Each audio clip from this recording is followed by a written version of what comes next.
Welcome It's everyone official. yeah, it's official. Welcome everyone to the second weekend of ArtVenture and Donna's first class with us, the Rebel Watercolorist. We are so excited to go ahead and get started. So take it away, Donna. All right, so I'm excited. I want to thank Prima too, because I had about 9 months ago just expressed to Prima that, I'd really like to play with watercolor. I had a traumatic experience with watercolor and a watercolor teacher, and I had pushed it off for so long because I was bitter and spitefully resentful for this watercolor artist. And one of the things that I learned, the reason why she was upset at me is because I was an acrylic painter and I was painting in watercolor like an acrylic painter. And I guess if you are a high-end watercolor artist, that will piss you off. But for me, the art of painting is the application of color. And we were doing a white magnolia. And in watercolor, as a classically trained watercolorist would tell you, is that you do not paint the white areas, you leave the white areas and you paint the shadows and everything else. Well, I was like, I would like to paint. I paid to paint. I want to come paint. So I made my magnolia pink. And I guess that's why I call it the Rebel Watercolorist. There's a lot of rules that watercolor has to it that are traditional. There is nothing wrong with traditional watercolor or acrylic or oil or anything like that. But I just find it less fun. I like to pick up color and throw it down and layer in a way that feels dynamic and a little bit jarring and a little bit off-putting, and certainly it breaks the rules. So if that happens to be you, I've heard probably more stories than not that artists, especially I think of maybe my age and older, have run across a teacher that somehow discouraged them from being an artist or pursuing what they love. That I think that's why being a Rebel watercolorist or Rebel anything is good. So if you have any kind of story that you want to share, I would love to hear it. I also want to hear about your fears, because as a teacher, and I was a teacher in my former life before I became an artist, it's really important to know what students are fearful of, because that's actually what's going to stand in the way. And I'm going to push you to maybe do things that you might not know the outcome. You're like, wait a minute, I like control and I like to know what I'm going to do, and this might feel uncomfortable. And I like to push those boundaries because there is the art is found between the comfort and the uncomfortable, and somewhere in the middle is the art and the freedom.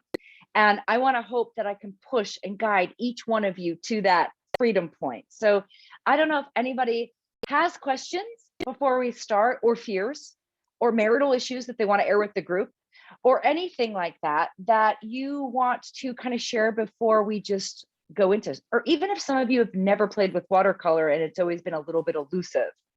I'd love to hear from you. I guess throw it in the chat or raise your hand or whatever you need to do to get the attention, because I can't see you. I hope you can see. That's perfect. We don't have any questions so far. Well, Colette has put her hand up. Oh. Do you have a question, Paulette?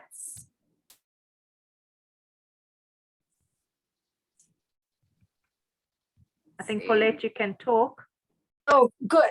I was assuming that we would need to have our canvas up. And I see that you have it flat on the table. Good question. So my reasoning for having it flat is purely recording wise, because the camera is mounted overhead. Now, there are times where you will see me go like this as I'm working to drip some of the watercolor. But if you got the kit, especially if you got the kit, then your image proportion wise is already sketched on there. Usually I paint on an easel when I do faces because of the proportions. Right. So we're kind of, I would say, safeguarding by having it pre-printed on there. But yes, you are right. You know me very well, Paulette, and you know that when I paint portraits, it's actually, and I'm going to tell you why that's really important, Paulette, even though do as I say, not as I do today. Anytime you paint faces, if you paint flat like this, if you've ever seen some like really cool sidewalk chalk and you look like you're going to fall into a hole because somebody Right. drew something really convincing. Well, if you walk onto it this way, it looks like a hole, but if you walk onto it from the other direction, it's very distorted. And if we paint or draw faces, mostly draw, but if we draw faces this way, you end up with a really distorted nose or something's just out of whack because you're making it much longer. So yes, Paulette, very important what you just said. Try to draw looking at it head on, because when you hang it on if you draw it this way and it looks right, and then you hang it on your wall this way, you're like, that's not right. What's happening there? And then you go to fix it this way and you're like, no, I fixed it. And you put it on your wall again, you're like, that nose is 8 feet long. So I And should so use that's- an easel. So I should use my easel. Watercolor is another thing too. It's drippy, it's water. Right. So sometimes painting flat is a necessary thing too, because you're going to be loading up a lot of water. So there is a happy medium. A lot of time watercolor artists will also use an easel that will like flip as they're working, like, so they can move it. I would say for what we're doing today, we're going to load up a lot of water. So I would say working flat is going to work unless you are just not as comfortable. And then I would say paint up, because I like to do some drippage stuff, but I also like to do some puddling, and it won't puddle as well if it's vertical. Great question. That helps. Thank you. Thank you, Paulette. We also have a comment from Michelle Gardner. She says, my only frustration is with traditional watercolor. My biggest issue is brush control. I don't know this is a good thing or a bad thing, Michelle, but I just don't even worry about where the brush goes. I'm really focused about color. And so plopping, and I don't know, Michelle, if you got this brush, this is a quill brush. It is kind of a fancier end, but it holds a lot of water and allows puddling. If you are using, and I did bring some other brushes out just in case, if you're using something like this is absolutely painful to get color down with. So because I love color and I come from the roots of acrylic and mixed media, I want to load up as much as I can. So sometimes I even use this guy. I got big ones because it's placing color down. So I hope that maybe breaks some of the frustration. It's going to be a kind of a catch-22, because if you're type A and you have control issues, this might blow your mind. But if you've always struggled with, you wanted to paint loose, this is going to be a gift, because it was a gift to me when I figured it out. Great point. Great. Thanks, Donna. We don't have any more questions for now. All right. Well, all right. So then I'm going to ask you to switch the camera to the overhead, because my face will be irrelevant. All right. So hopefully y'all can see me and get us focused in here. All right. So the things that you should have out for today, it really isn't a lot. And if you got the kit, almost everything you need is in there. You should have gotten the complexion set of watercolors. These are fantastic. Here's the other thing about being color inspired. One of the things that led me to Prima for their watercolors is it wasn't a bunch of tubes. It came already predetermined of like, I want something that's tropical, or I want something that's skin tone. I love this. Things that make life easier are important to me. I'm also an immediate gratification kind of gal. So anything that can be done quickly and I can get my brush into the water, I'm happy.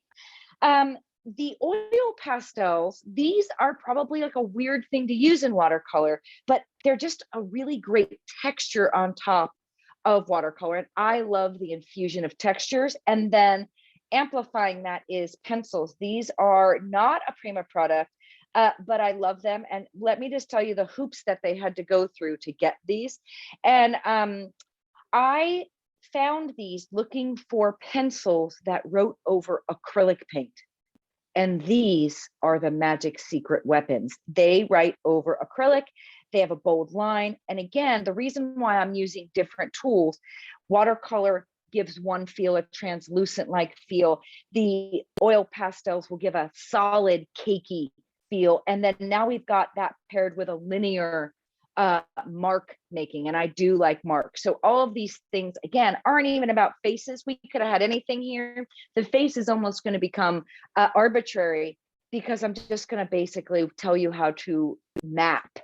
And Paulette said something earlier about watching one of my videos, my latest post on Patreon, about the three things that I do, the three steps into any work that I do, whether it's in watercolor, acrylic, oil, pastels, is I sketch. This is going to be our sketch for all intents and purposes. I map, and then I refine. And so step one, already done. Look at y'all ahead of the game. All right, so the first thing I want to make sure that we do is I want everybody to go ahead, and if you haven't already opened this up and taken the packaging off, that could take you a good 10 minutes. It took me a little while to get all those little wrappers off of there. And then I believe that having color maps or grids of color so you know what you're working with is an essential part of any study. So I'm going to keep talking to you. If you have not opened this up, I want you to open it up, undo the plastic, take it out. These all correspond. You'll see, they don't now, obviously, but they will correspond on the packaging to the number that's here with a name.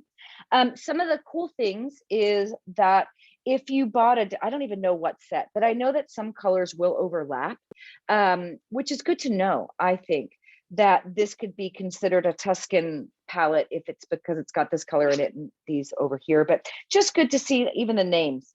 Who doesn't love a little coconut, lemonade, and peach cobbler in their life? And I want to show you just really quickly, because I'm hoping that y'all are getting that set, but I just want to show you when I say color studies or colorways. Yes, we're using watercolor. No, we are not doing this, but it's important to note that this is a part of my practice in picking any colors. Now, this one was actually a poll that the students took, and they wanted me to use green gold, burnt sienna, and yellow oxide, which to me are not happy placed colors. They don't scream yay. There's no turquoise. There's none of my favorites in there. But what I do when I want to understand these colors is this is kind of like the old days of the multiplication tables. I put the three colors here, the three colors here. So this times this equals this kind of thing. That's why this is not filled in, because I don't need to know what green gold and green gold make. I know they make green gold, but green gold and burnt sienna make this. And then I also include a tint of the color. Now that's kind of viable for what we're going to do today, because you can't make tints of this, but we can play with the dilution of color, meaning adding more water and adding less water. That's where this is going to come into play in our watercolor. And then again, green gold with the yellow oxide and so on and so forth. And then I work in biases, and I kind of understand if we've got green gold and burnt sienna, if this is what they are is 50-50, what if I have less burnt sienna in my color or even less? And I play with understanding the colors. And then we always take this knowledge and then apply it to a subject. This happened to be a figure, but she also was a figure glued down and we painted on top of her. So you didn't need to know to draw. But just in sharing just how important I think this is to your practice of understanding what you've got going there. And it's kind of fun to do and relaxing. So, all right. So just a little poll here. How many of you just type a Y in your in the comments if you are working on doing this now, and put a no, an N if you've already done it. So I've got one person working Y if you are working on creating your color swatch, and an N if you've already done it and you don't need to do it. This way I know how many of you are actively working on this, and this way I know about time. I don't want to force you into painting if you're not ready. I knew that if I put a sweater on, I'd be having a hot flash soon, so I'll be taking that off. Let's see. Okay, so we're about 50-50 here. And then again, I guess I'll go ask just another question. How many of you have worked with this palette before? If you've worked with this palette, say yes. If you've not, say no. Y and N. because I know this is probably not the palette that you go, oh my God, prettiest colors in the whole world, and you run to, but it actually is fantastic for faces. Oh, so this is new for a lot of you. This is exciting. Oh, nothing gets me happier than doing new things with people that have not done it before. Yes, yes, me. All right. And I'm going to just assume those of you that are working on the swatches are having a hell of a time just getting that plastic off. They're definitely sealed safety wise. I also, those of you that are not working on your swatch for this, let's just talk about how this happened. How did this image get on here? So those of you that have taken my workshops before or have been on Patreon with me, you might be all too familiar with this, but I don't like to draw. I really absolutely despise drawing. I can draw. It takes me 10 times longer than it does to paint. And I just want to dip my brush into paint. So I use a projector. I actually can drop that in there as you guys are working. But if you get an art projector, it's like $1,000 or it's like $500 for like an art direct projector. I just went on Amazon and read all the reviews. It took me about 2 weeks to pull the trigger and found this projector that is good enough up close as well as far away. The projector itself is meant to plug your iPhone or your smartphone into it. And then if you're camping or if you're out and about or if you're watching a movie off of your phone, you can project it onto a wall or a screen. But I just projected onto a canvas. Why is this amazing? Because no matter what size canvas I have, I can blow the image up to fit. So if this was a 30 by 30 canvas, I could have it in the same proportions on a bigger piece. I can also do things like flip it. I can add 2 of the same people on there. I can add 30 of the same people. But it's really the way that I drew it, and then I scanned it, and then I took the dark pencil line and I desaturated it so it wasn't a dark line, because that's hard to hide in watercolor. So I wanted to have this very light, but dark enough so you can see it. That's a great question. I am going to drop the link in here. And just so you know, I am dropping this link in here, but it is an affiliate link. So if you do decide you want to buy it, or a washing machine, or, you know, a condo on Amazon, I will get 7 cents every time you buy something. But here is the projector that I got. And then if you are on an iPhone, and I'm assuming it is for any other Android or whatever, you do need one more piece to get it to work. So like I said, it's made, you plug the projector into the wall and you project the thing or whatever. And this is the plug that attaches it to my iPhone. So I plug it into my iPhone, and any photo I have on my iPhone, I can project anywhere. And I have had people say, isn't that cheating? Yeah, and I'm all for it because I don't want to draw. And I've seen people grid, and yes, that's effective. It's just easier this way. So why did I tell you that? So you do have extra pieces on here. If you decide you want, because the other example, the one that is the actual project I did for this class is being raffled, or has been raffled, I forget. But this was another one, same exact process, just a different face. So you can draw, sketch. The other thing you can do, which is a really easy way, but it's size dependent, is, and I'm looking in my drawer for it, you can buy just general old carbon paper. Like if any of you have been waitresses back in the day, you had a check guest book and you had carbon paper in there. This is 100 sheets of carbon paper. If I live to be 238 years old, I might have used the last piece of this. There are 100 sheets in here. I usually share it with everybody I come in contact with. I bring it to classes. But why is this cool? Well, the other thing is you can reuse this one piece of carbon paper 1,000 times. But if you had a 8.5 by 11 printed image, I'm looking for one. I don't have one here, do I? Ah, here I have one. This is not the exact image, but this will be good enough. You can take a piece of paper with the carbon side down and just a pencil and trace it onto your surface. Now, again, limited by the size of your printer, which is why the projector comes in so handy. But you can, you know, find an image that you want, and you can also, if you decide I want to do more, you can take regular graphite pencil, shade the back, and then turn it over and press, and then leave a graphite pencil mark, or you can buy transfer paper, which is an art thing that you can transfer your image. You can also do things, just for those of you that want the cheap Charlie way that I have done a million times and it works, there's no need to go spend money you don't have, is that you can like cut your image, but you have to have some Photoshop skills. And you could basically go into Photoshop and like say, okay, I'm going to cut this in half this way and this in half this way. So I'm going to take this and make it 8.5 by 11 piece, 8.5 by 11. And then you have a bigger piece to kind of put together for tracing if you wanted to do that.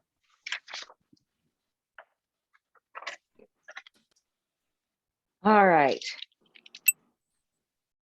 If you are ready to paint, type an exclamation point in the comments just to change things up and get a little frisky.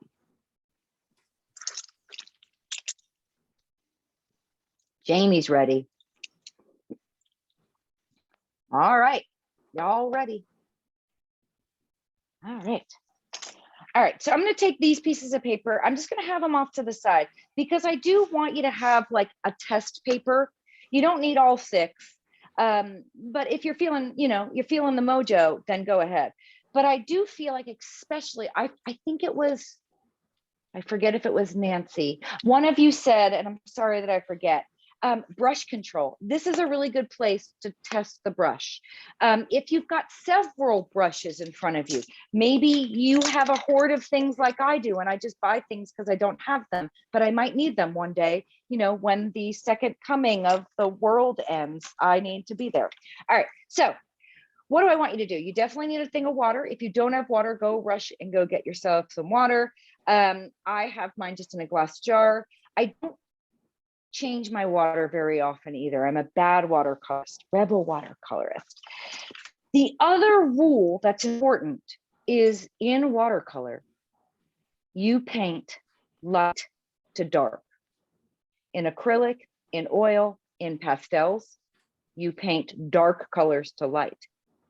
Watercolor is a whole different anomaly. So what does that mean?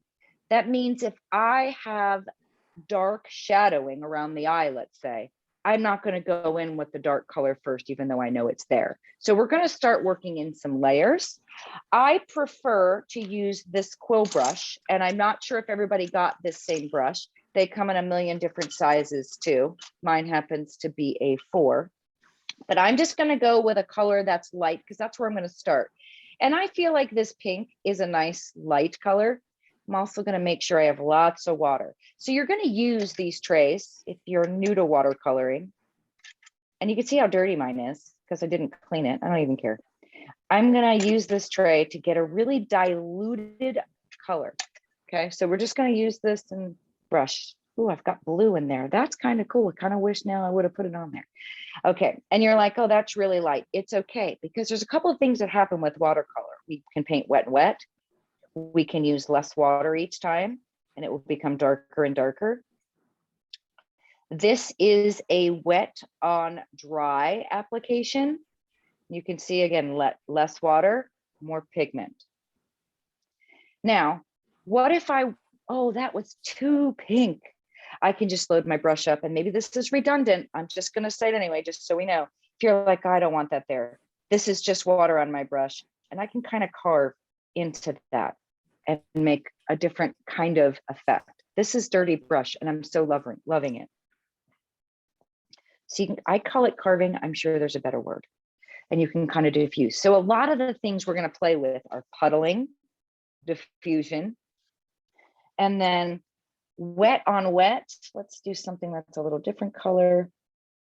And then I can put it, and you may or may not know this, but watercolor will go only where it's wet. So if there is, well, force my splatter, but if there's no water, it'll just stop at the edge. What was on my stuff there? So we play around with those edges as well.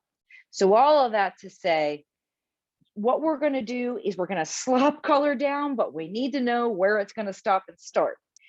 If you've got a offensively large brush, this is fun for large areas, especially if we start doing the background or the neck. But the question always comes like, how do I use it in this little tiny palette? And note to self, that was my question.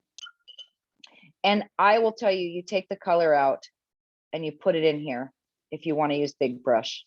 And then you pick it up from here. And you can see as if I don't touch, I can keep that nice crisp white line between things. All right, questions, concerns? Feel free to voice it anytime.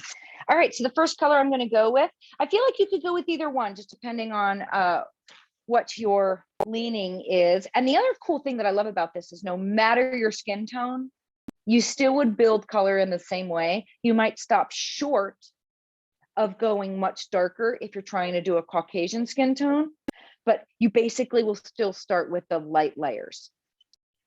Now, remember how I said that mean bitchy teacher told me that you're not supposed to paint where it's white? I do kind of keep that in mind a little. So you can see kind of like here, like the light on the nose and the forehead and the cheeks, ish. I said, I like to paint. So, all right, so let's go. All right, so there are some things I just want to talk about on a face. If you've ever put on makeup, then you already are 10 miles ahead of somebody that hasn't. When we talk about where shadows, how we push and pull value, and I'm going to speak of this word a lot. Value is the intensity, the lightness, and the darkness of a color. That's how we communicate things are further back or closer forward. Dark color recedes, meaning it falls back, and light color comes forward. Again, I'm just pushing this one here just to show you. So how do we say that this is dimensional? We push the eyes, because these are in a hole in a skull, back, and this is sticking out closest, so it's coming forward. So that's how we're going to use shadow and light. Let's go into our pink. I'm going to load up water. I've got a very drippy brush. I'll load it up, and I'm just going to go. And you're like, what? Yeah, I know, it's just plopping. Go ahead with the plop. You should be able to see the lines, especially with this light color here. And I'm just framing the eyes, like, ooh, raccoon eyes. Now, this is a tilted face. I did a tilted face because I think if people are new to faces, they've probably at least attempted a front face, and they maybe have been scared of a profile. And I don't want anybody to be scared. I want to combat. I want to go to what the thing that could be scariest is and work with it. All right. There's a couple things we'll have to think about too. Where's the light source? I'm just deciding, and you can decide anywhere. I'm deciding my light source is going to come in this way.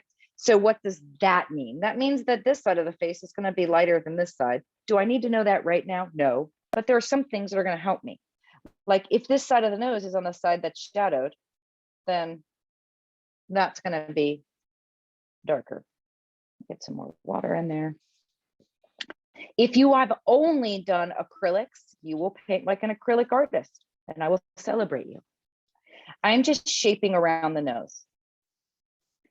I also feel like if the sun is coming or the light source is coming from over here, well, this ear is not going to be bright.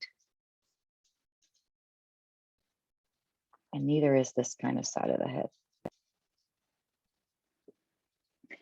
And she's going to have some kind of shadow. Now that's just creepy, but I love it. If your painting at this point, and I'm going to go a little closer, is not drippy, gooey, irregular amounts of paint to water, then you're probably painting less loose than I am. And I find that loose style to be what I go after. So if this is something that you have struggled with, because most people do say painting loose is my nemesis, then load up more water and don't paint like this. Kind of paint with the brush like this. All right, so I've got some color on there.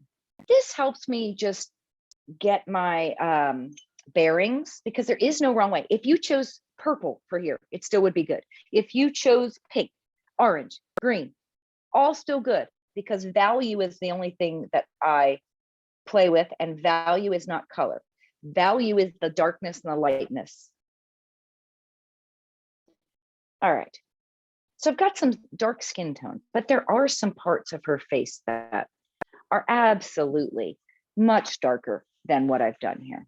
I know I said start light to dark, but there's some places that, like the nostril. And I'm going to use this big brush. And if you feel more comfortable using a smaller brush, you can. I'm going into black because the nostrils are the darkest place on the face. Oh, see, this is why I should have waited. Don't do that. Wait until this is dry and then do that. A little wet and wet action for you. There we go. That's better. Also, I'm going to take this into the eye, just into what I'm going to call the pupil. Isn't that creepy? I kind of like that that's bleeding. So it wasn't what I intended, but I'm going to keep it. So I kind of stopped where the eyebrow is. If you have a heat gun, if it's nearby and you're worried, because now I'm a little worried, I'm just going to dry, and this dries really quick. I'm just going to dry that up there just so that when I put the eyebrows on, I also have eyebrow phobia. I never make a good eyebrow. It's a wonder. I also struggle with my own personal eyebrows. So, all right. So I am going to try to stay a little bit north of that. And I'm going to put the brush down.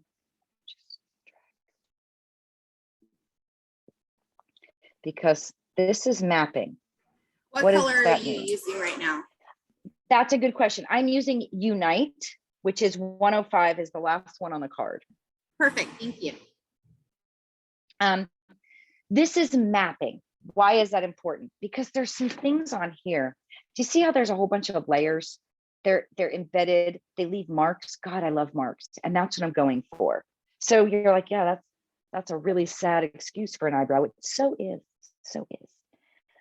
All right. I am also going to take that pink that we used.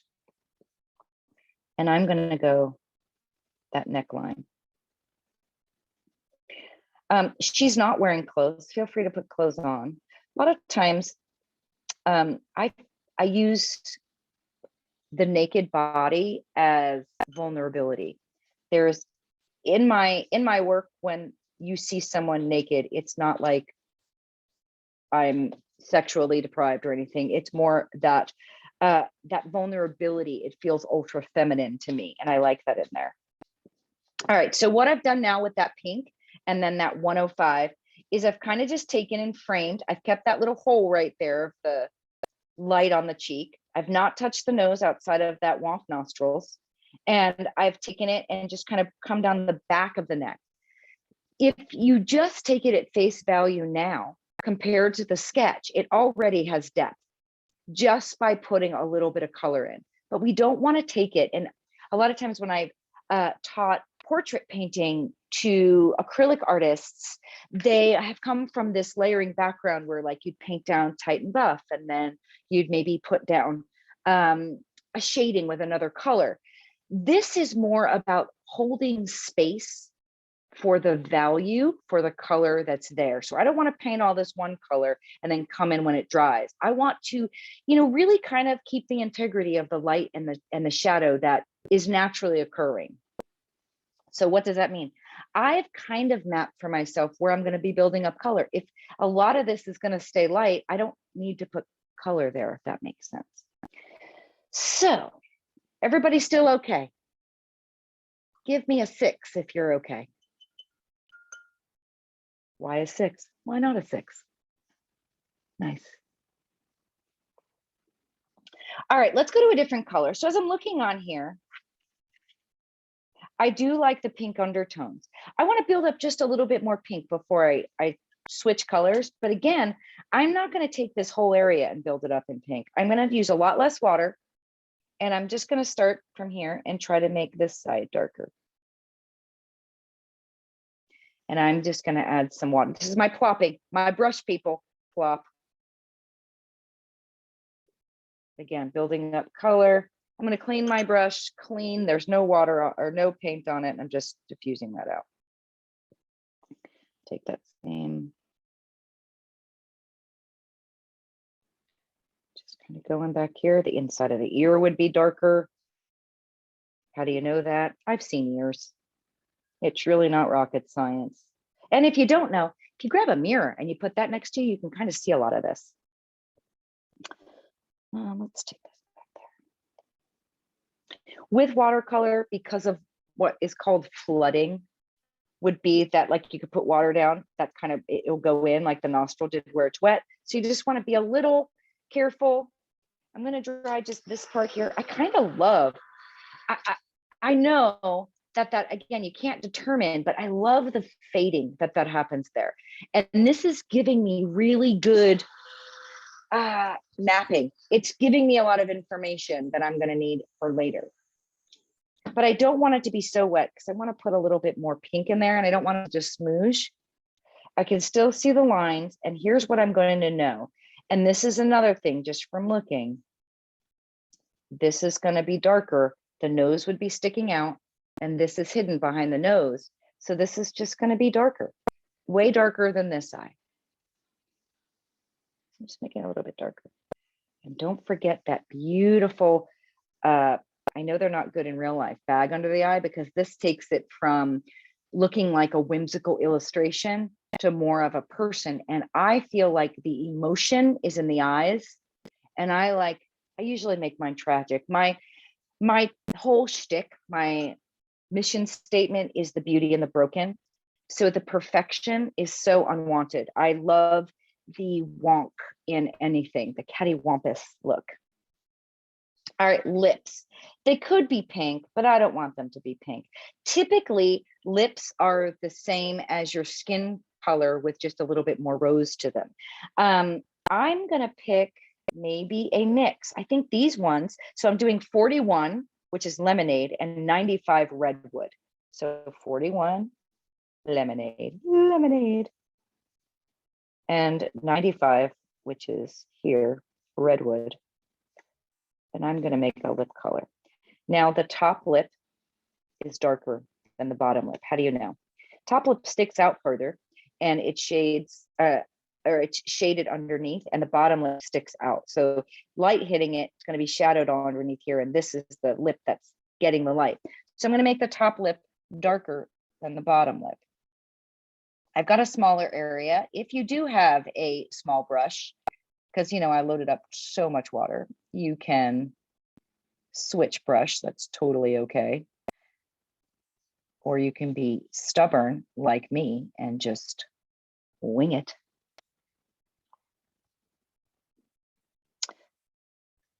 And that was probably darker than I even wanted, but we're just going to see how that, I like it matching the eyebrows, to be honest. And then I'm going to make a lighter version, which I'm going to put more pink in that. And how do we make things lighter? You can use more water. If you need to use a new spot, you can.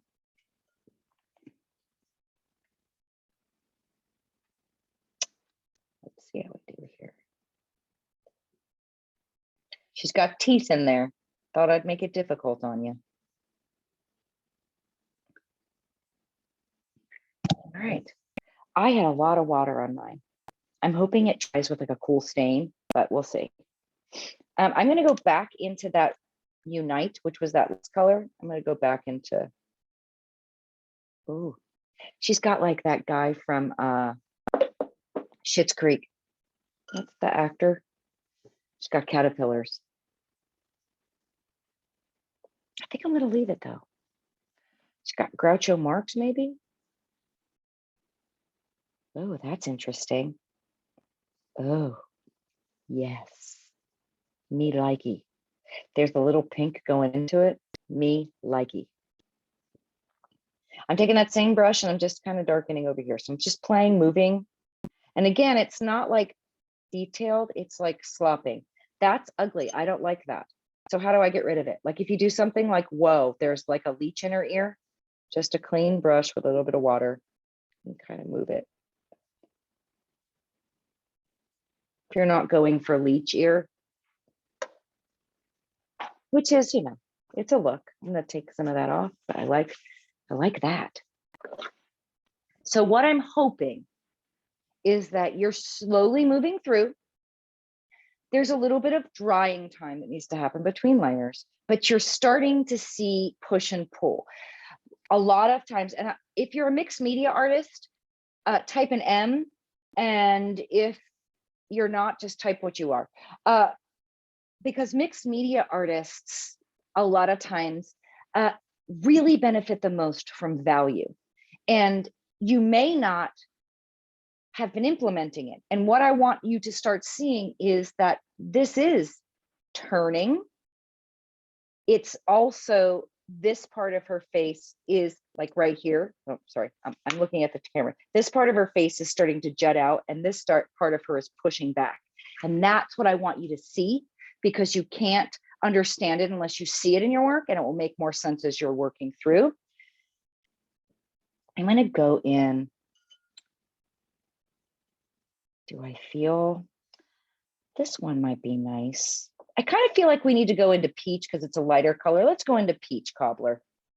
That is the one that was just before. I'm going to add enough water so this is drippy. This should help change her from pink and more to a coral. We'll see.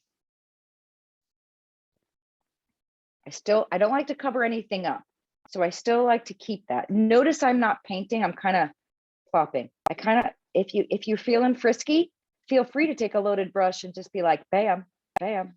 It's fun. Just saying, gotta be a rebel somehow. Bam, I'm like Emerald. All right, so let me go more into that peach cobbler. I guess I'm going into peach cobbler and whatever was left over here. I'm gonna do a little bit of that. Let's go underneath the eye. I think I need a little bit more color. There's also, here's something I want you to do. If you take your fingers and you touch the corners of your eyes, so the left and right side of your eyes, you'll feel an indentation in your face. That indentation is important. It's important so that you don't end up looking like you have a volleyball or a bowling ball on your head. So we want to make this corner a little bit darker because we want to push that back. So what color do we use? This is great because at this point, darker is the only answer to what color should I use. Let's see, I don't want to go black and I don't really want to go bare. Maybe throwing in some tiki here. This is a color we haven't used.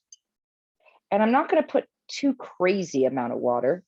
And I want to, if you can look, there's like an eyelid that's happening there. I want to come down. Oh, that was not what I wanted.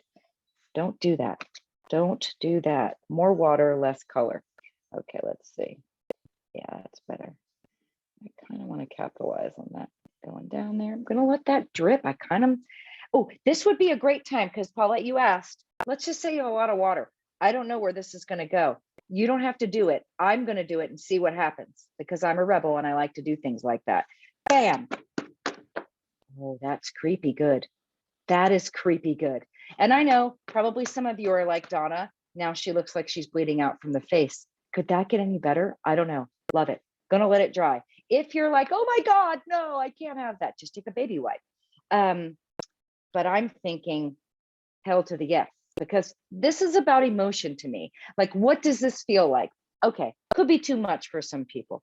But to me, it feels like there's something else going on. Editing, even though we're not at editing, and even though we don't have to be done with that drippy stuff, you can also take like a baby wipe, like I was saying, and let's say you like this drip, but you don't like this one, because the chin drip, it's a chin drip. It's kind of weird, but I kind of like this one coming off. I don't know. I'm gonna leave it. So you can edit back. If it's not coming off, you can take a clean brush. I don't have clean water, but you can kind of just get rid of that as well. Oh, that's making me happy. I kind of even love this guy.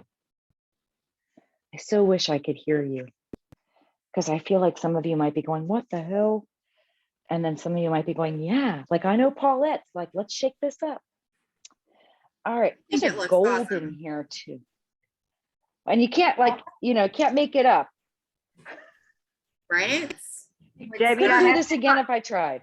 Jamie, you said you liked it. Oh, okay, good. We Except couldn't hear you. It just went a bit scrambled. Oh, yes, I love it, except for that chin drip because it made her look like a vampire. But now that you took it away, I did. love She still looks like a vampire. And you Yeah, know, but this could go not so horribly much. wrong on camera. Hey, you know, it is what it is, and we'll figure out what happens. Having fun so Well, far. you know, one of the most important things I say to all my students in any class is it's irrelevant what you create. You have to create something because that's what we have to learn with. But I would say the most successful students make the most mistakes and make the ugliest artwork because they have to learn how to fix it. You know, they have to learn how to move, or they simply learn what they like and what they don't like. And just to tell you here, I went into that peach and this cavern, I think, and I just put a lighter amount over here, and I'm taking a baby wipe because I just didn't want all of that color, but I just now filled in. It's very light, but it's there. I'm going to do that same thing. This was that chant and a little bit of pink and a lot of water. So you can see it's really, really diluted. Let's add just a little bit of color over here. I'm going to get some eyebrow. I don't want eyebrow, so I guess I'm going to have to be a little bit more careful. I could take that. Do I want to? I'm not sure. Let's see. Because I kind of like that doo-woppy. Maybe I just take some of his boldness out. And I'm just taking that light color and just bringing some skin over. Underneath the nose, this is also one of those things that you don't know. And once you see it, you can't unsee it. But most people screw up noses because of what I'm about to show you. And I lovingly refer to it as nose meat. So here, this is Fred. Say hello to Fred. So Fred is an arrow's head, and he's from a company called Planes of the Head. This company is so old school that you can't even order it online. You have to call, and a nice old lady answers, and you place your order, and she takes your credit card number or you mail a check. But Fred is how I learned how to paint faces, how I learned to see. He probably doesn't need those, but he has a girlfriend named Frida that I have on a taller shelf that I can't reach. But what I'm about to show you is basically value, how I know the things that I know. And this right here is the most important thing you will ever need to know about a nose. It is literally worth the price of admission because now that you know it, you will never make a pig snout again. All right, so why is this important?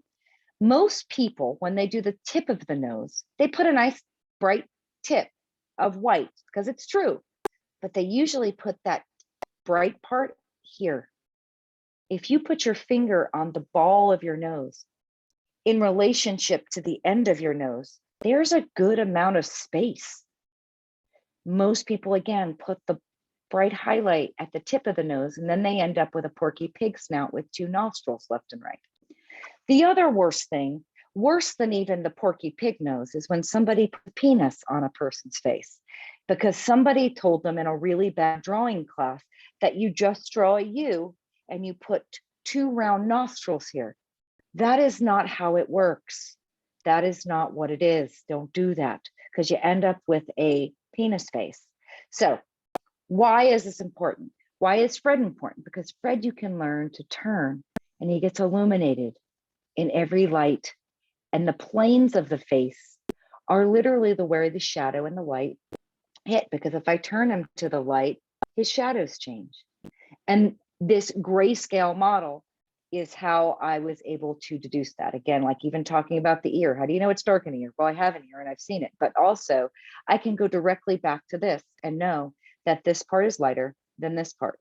So going back to the nose, and I'll put a maybe rest Fred over here. He needs maybe, he'll be a little slightly off camera. What was the name of the company for Fred? Planes of the Head. If you Google Planes of the Head, you might be able to drop a link in. And they have all kinds. He's about $100, maybe a little bit more, but literally learned everything I know today by just, and he has also a cool, like he can be screwed. He's got a screw at the bottom. And so if you had a tripod, you could lean him back or put them in angles that maybe you were trying to get a better understanding for. All right, so let's talk about that nose meat. This is the area. Actually, I've got a little nostril blur. My nostril went a little too far, but this is the reason why there is this mark under the nose, because you're like, why is there a line here? That is that nose meat. It is darker than the highlight. And there's actually a lighter part and darker parts. So it's lightest, a little bit light, a little bit darker. I should start this way. It's dark, a little bit lighter, lightest. So we've got to pick and this is going to be smudgy. So you might want to change your brush if you have a smaller brush. I'm going to go for it. And you might not want a lot of water or a lot of medium on there because you want to kind of get in there. So what color do I want to do that darkest? I'm not going to go into that because again, we build light to dark. So maybe I'll go back into that redwood. I kind of like that that's there. And redwood is this one. I already had a little water and color. Yeah, okay, maybe not pristine. I've mixed.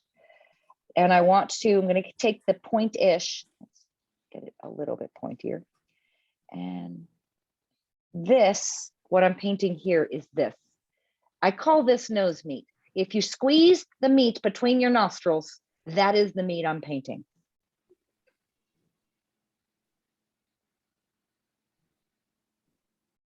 Nose meat. And if you look, it's not dark underneath the nostril. It frames right around like a hug. What does that mean?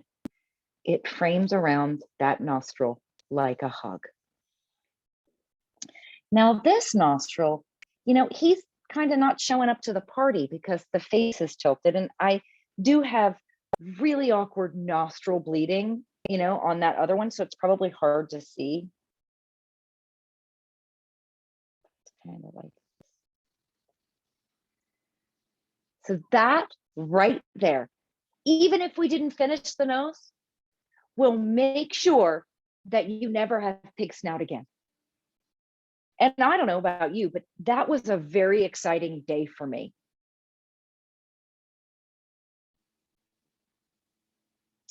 All right, so that is nose meat.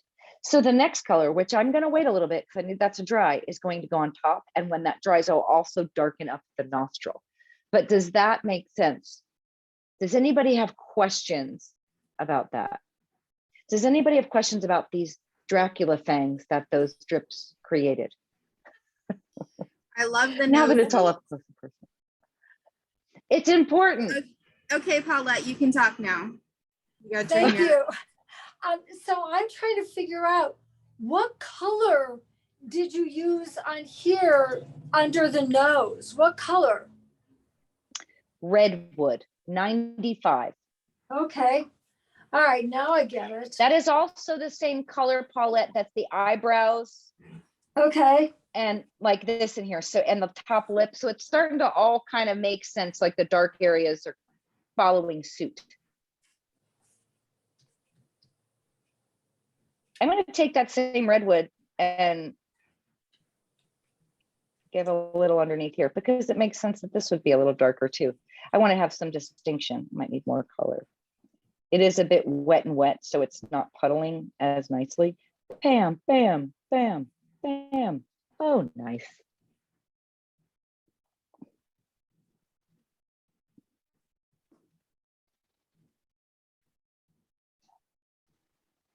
I will tell you some of the safeguards, just so you know. When we need to come back in here, that's a good reason for a white pencil. So just know. I'm going to take a white pencil. Like you're like, why do those teeth look orange? Well, just make them white again. But I am going to take some water and just see. Don't do as I say, or don't do as I do. Just see if I can't get rid of some of that, like diffuse it out. Because I have to kind of fix a vampire tooth. Baby wipe was working better. I probably could benefit from clean water.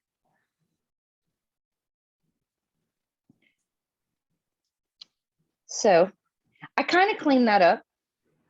It's wet, so I don't want to take anything to it. but it definitely looks less Dracula. But let's also be honest, teeth are in your head, they're shadowed. If you put bright white teeth, you will have two chiclets sitting on the face. So it actually isn't a bad thing that they're a little bit discolored. So I'm actually going to hold that in a good thing. While I'm waiting for paint to dry, you've got these 4 pencils. Now, if you didn't get the kit, don't worry, you can use something like a colored pencil. You could also use something like an Inktense. Just want to make sure that if you put it down on a little damp paper, it should dry without bleeding, but that is a reconstitutable until it's dried. You can also use a watercolor pencil or just a regular pencil. I'm just going to pick this light brown, and I'm just going to put a little shadow. I'm going to put closer so y'all can see. I'm just like almost not putting any pressure because my paper is wet. And I'm just going to put this line in the smile. Now, I'm going to have you touch your face again. It's not a threat. All right. Why do I want you to touch your face? Because this line I just put in here is really important as well. If you put your finger at the corner of your mouth, and if you look in a mirror, you will see that that smile line, that crease actually extends beyond the lip meat. It is what gives us expression. So if this curves down, you're sad. If it curves up, you're happy. And so I just put this in here because I wanted to delineate. I've got a hot mess. Oh, of course I chose the black one. That's not what I wanted. I've got a hot mess going on here, but it helps me to find my way again, to just clean up some things that I like. That line is important. It is where your expression happens. Right. And up, just to make you dizzy.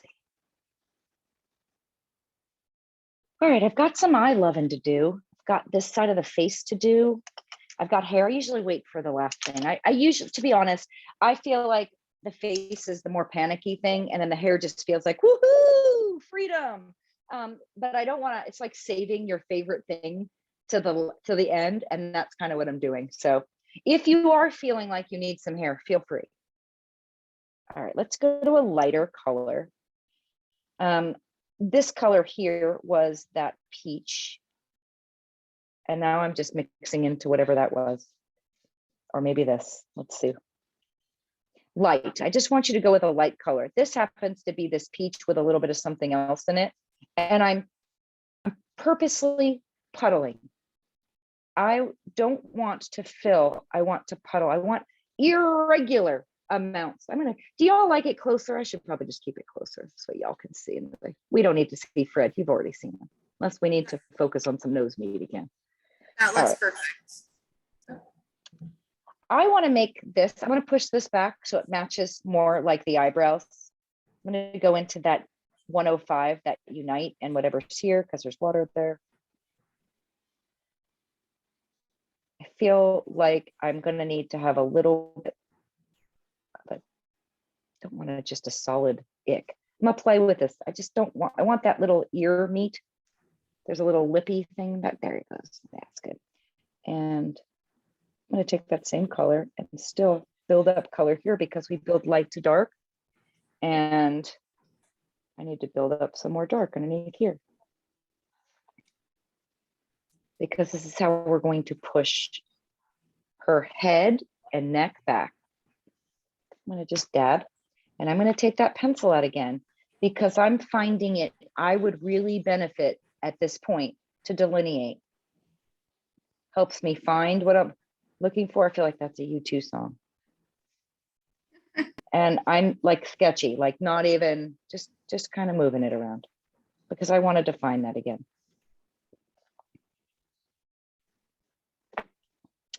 All right, I've got that same unite here. That's that 105. And I'm gonna play around. It's always scary when you go around the eyes. I am using the tip. I do love a good dark under eye. Also, the corner of the eye is important. Let's introduce Fred. And this is really far back, this corner. And so I'm trying to add that dark right there.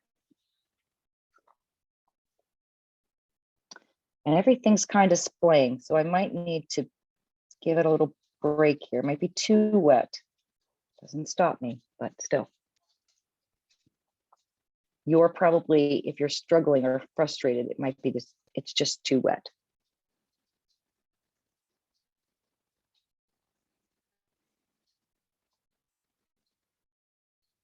You're like, now Donna, not only is she a vampire, she looks like she's been beaten. It's okay. I didn't even clean my brush. I just like moving that color at other places around. I also, and please speak up if you find it frustrating. I like things very pixelated. Like this is really like this layer with this dripping through and this in there with this kind of mark is things that just appeal to me on a level that I can't even express to you. I just love the wonk. I feel like it's hard to paint wonky, and it's something I've had to practice. Everybody, you know, celebrates a perfectly rendered portrait. I like to celebrate the struggle of the human spirit. And I think I always tell people, I don't trust happy people because I feel like they're hiding something. And I love the brokenness in people. And I love that people share that brokenness, or I love when people are willing to share that brokenness, and it's because it's an act of faith and an act of courage. And so when I paint, yes, this is about watercolor and being a rebel watercolorist. Now I'm just going with those lines, by the way. I'm not drawing, I'm just following the lines that are on there. It is not important to me to paint beautifully, but I want someone either be jarred or smitten or disturbed by my work. And I want them to see that brokenness in them, from themselves in their work too. So that's kind of my mission in doing it. But I can imagine if that's not what you thought you were signed up for, that you may have to be like way confused by what I'm doing. So if you are like, if you're struggling and you're like, I'd like not to struggle, just shout out. There is absolutely no judgment. I want to be here to make you successful. And if it needs more words than what I'm using, I want to be the one to do it. I did put a little bit of this. It's still that peach pink concoction from the lid. So it's mess. I don't know what color it is, but it's not anything more than those two, I believe there. And I'm just getting a little bit more color in there. Let's just talk about this second color here under the nose. It's not going to be that redwood. It needs to be lighter because this is supposed to be darker, and then this would be a little bit lighter, and then this would be the highlight. So I would say lighter than redwood. Could be redwood mixed with something lighter, or this cavern seems like a nice kind of color. That's a second. So I'm going to go with that cavern. And again, like if you've got this puddle here, feel free to dip your brush into cavern and a little bit of something else. That's absolutely suggested. I'm loving a color mixer. My Patreon students will tell you. All right, so I'm just doing this. There's kind of like a Batman happening here. It's like, wee. So I'm going in that little area above. Doesn't look much different, does it? It's definitely bleeding in there. It's all right. We'll still roll with it. I'm gonna go a little closer just so you can see the hot mess I'm making. That is definitely a hot mess. Again, it's a small area. I'm using a big brush, but it should just be filling up that area-ish. I've kind of given you some lines on there too. Disregard the nose smush over here. I'll have to fix that when it gets a little drier. Actually, I can use, this is where the pencils come in. Take the pencil and I can reestablish nostril. That, oh, are we sure, Donna, that that nostril is supposed to be there? Because that's like the nose has been twisted. I think it's because of that, Mark. So let's just, we'll hold off on refining for the moment, but definitely that nostril took a turn.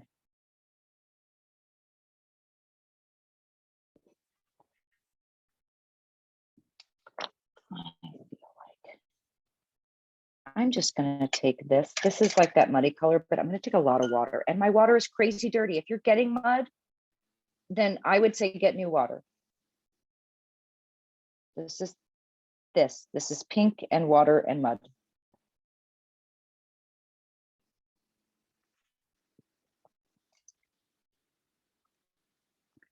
And I'm just, again, it's a little bit of the yellows and some pink in there. There is no right or wrong color. It's more about value. So what was my purpose here? I wanted something that tells the viewer this side of the nose is on the shadowed side. I'm not painting the left side of the nose because it's on the light side. I'm going to do that spot. And I'm going to do that because I wanted a little smooch there.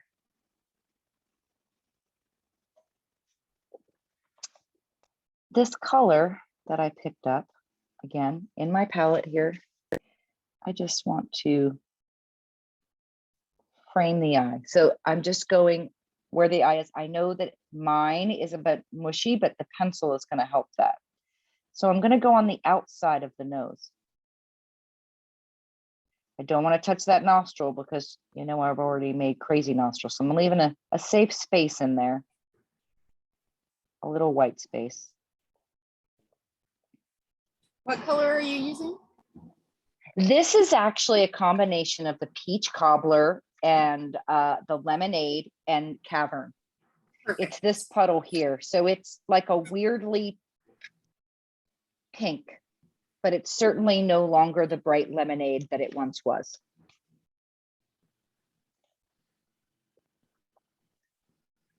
And if and also, so just so you know, if you're like, oh, I'm getting messed, just, you know, this is as easy as just taking all that away, and then you can start from scratch. So don't panic.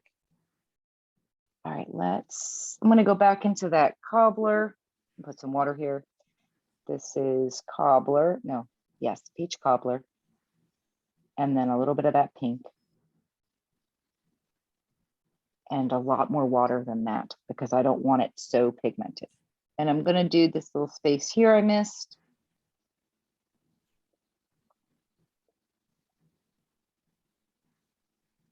Go in all the little spaces that didn't get color. There's a lot of places in my drip marks down here too that I just want to, I don't necessarily need to fill in. I just don't want it to feel like it's left out. I talk a lot about layers as in reading a book. And let's just say, for example, I put a layer down and then I never went back to it and I built the whole painting. Similar to like painting a background blue and then painting florals on top of it, but you never put any other color on the background. So the background gets left on page 1 and the subject is on page 300, and there's a disconnect between your background and your subject. So when I'm going through and just kind of filling some of those things in, that's what I'm doing. I'm going to leave this for right now because this is really going to be the highlight on the nose. I am not filling that in. All right, I'm going to let some of this dry. So I'm going to move to hair. The face is not done for me. But I need just some drying time to happen. Does anybody have questions? Do you want to share your work? Do you want help? Do you anything at this point before I move to just doing the hair? For those of you that are used to us on ArtVenture, we're going a little off book today with Donna. So you're more than welcome to come on and show her or talk to her. And she really prefers that, actually. So if anybody has any questions or has a specific question about their piece, please go ahead and raise your hand or ask your question in the chat. If not, I'll just keep going until y'all tell me otherwise. So my initial chick had a dark black background. You know, you're dealing with kind of a limited palette in the sense that it's all skin tone and the skin tones would be the hair tones. So it's not like you could do like turquoise in this. But I always say In making decisions of hair color, I usually do something that's a dark brown. Blonde is tough, but it can be done. If you're specifically wanting a color, let me know. I mean, you kind of can do a redhead. We've got just black, we've got dark brown. Blondes, you know, blonde people think is yellow, but it really isn't. It's like brown light a lot of times. So yellow looks too yellow. That's why I'm saying blonde's a little hard. Like if your hair if you came out of the hairdresser and your hair was that color, you'd want your money back. So that's why I kind of stopped of that. However, we can do blonde highlights. There is this gold color here. It's a gold coconut. Where's the gold? There it is, gold, which is a nice color. We build light to dark. So I am gonna start with a yellow and build up in it. It'll be similar to what we did here, but it will be a darker colored hair, either brown or red. I just haven't decided as of yet. I'll start with the gold, mostly because I don't use it very often. It's probably the only one in this palette that's like newish. And wouldn't it be cool to just have golden hair? All right, so I'm just gonna go around the face.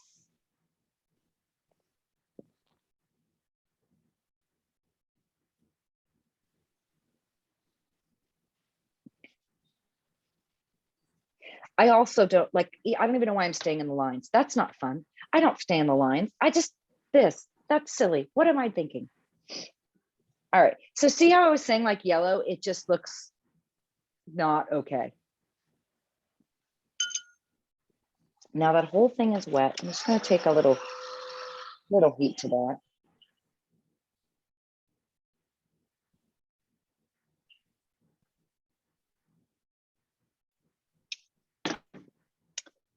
Let's go in. Do I want bear? I don't think I want bear. Really think I want tiki. So I'm gonna go into tiki here.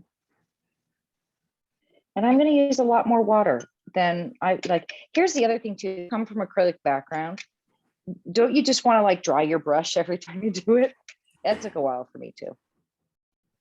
All right, so there are some lines on here. We can kind of go, if you notice, I am, you know, moving my brush the way the hair, you know, lines go, even if I'm being obscenely large with my strokes. I did put a dark amount there, but let's just talk about that. Why? Well, certainly it's going to be darkest behind her head, right? So that's kind of why I put that there. It's not necessarily like, oh, right or wrong. It's just when we look at people, when we take the world in, when we think about shadow and light, just is. And again, I would even say at this point, that changed this totally, because now she's got a shadow, she's dimensional, she is clearly turned, which is what we want. I try to steer clear of like the whimsical style of people, but I don't feel like I do portrait realism in any way, shape, or form. I'm not even interested in it. I try not even to do commissions for that reason. I'm shifting this ear taller. I'm kind of breaking that line, but I might need to just go into the pink, put it there. It's got weird ear.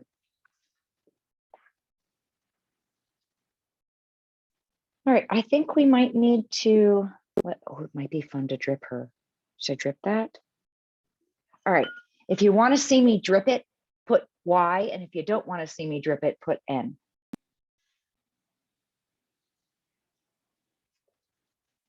How'd I know? All right, let's see what happens, because it's really juicy right here. Let's see what happens. No, don't do it.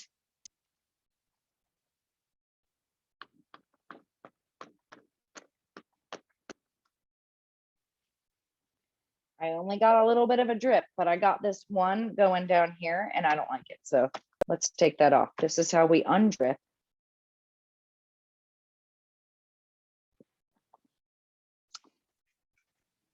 That was good. I'm glad you told me to drip.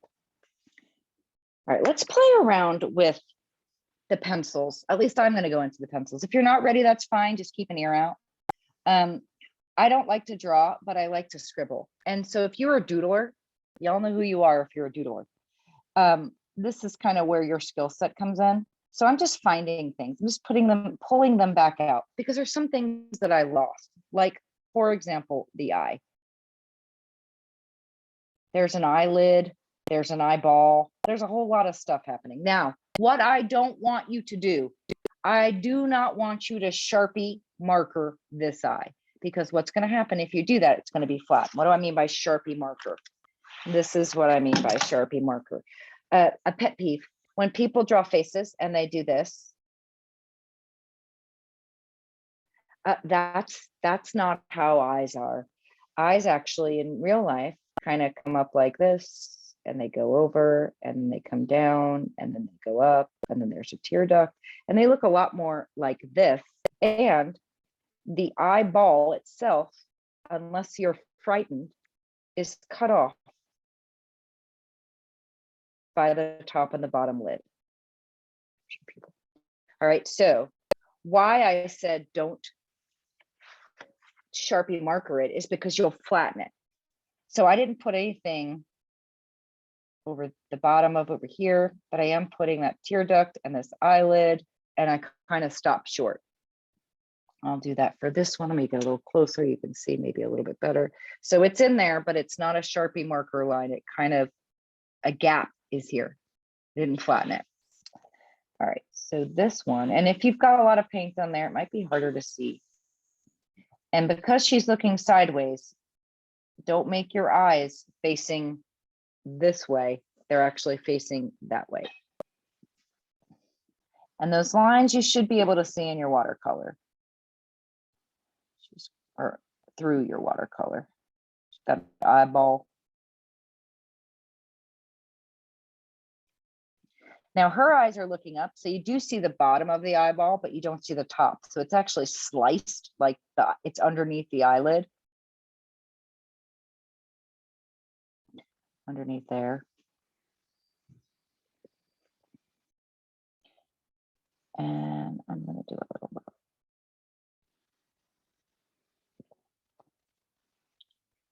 There's some lines in the ear that you can put in. Mine's really wet.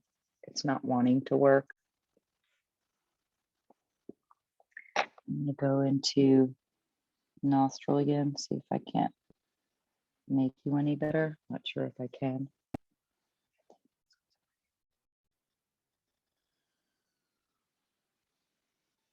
Are you still Not using sure. the brown pencil, or did you switch to the black? I put this one for the nose just because Okay. it's a really dark area. I'm like, oh, just put my hands in watercolor. You can do that in the centers of the eye. Like if you really want to fight, like pull it out, that's usually why I will use the pencil. It kind of helps me pull things out to find them again, especially if they get muddied or lost, or just having that control. Now, this whole thing is actually the iris, and this is the pupil. So just know that too. I'm not coloring the iris in.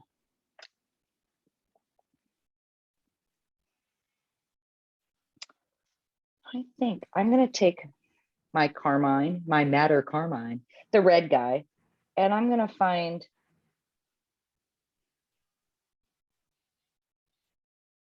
my lips in here.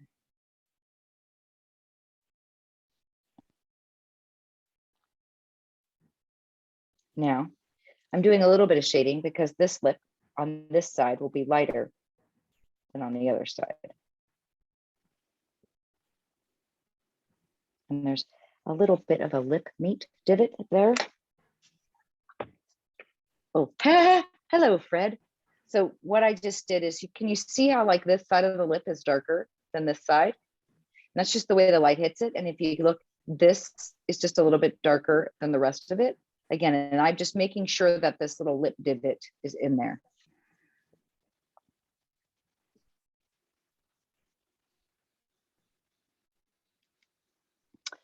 I now have that chestnut brown. I'm not forcing, so I'm not doing a line like this. I'm kind of doing a line like that. So, you know, just framing the face. Again, it's not even like detailed. I'm like sketchy. Like I kind of like the whole crazy sketch. So if you are not a drawer, join me in the freedom of not drawing.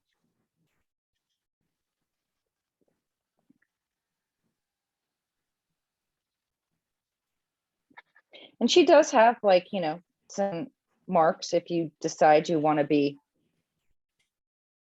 deliberate. She also has some hair coming down.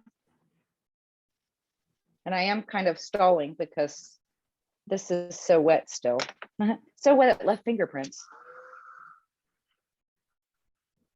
But anywhere your feeling is muddy or like you've lost an eye or you've lost the nose or you've lost a lip or you find the chin, this is where those pencils come in.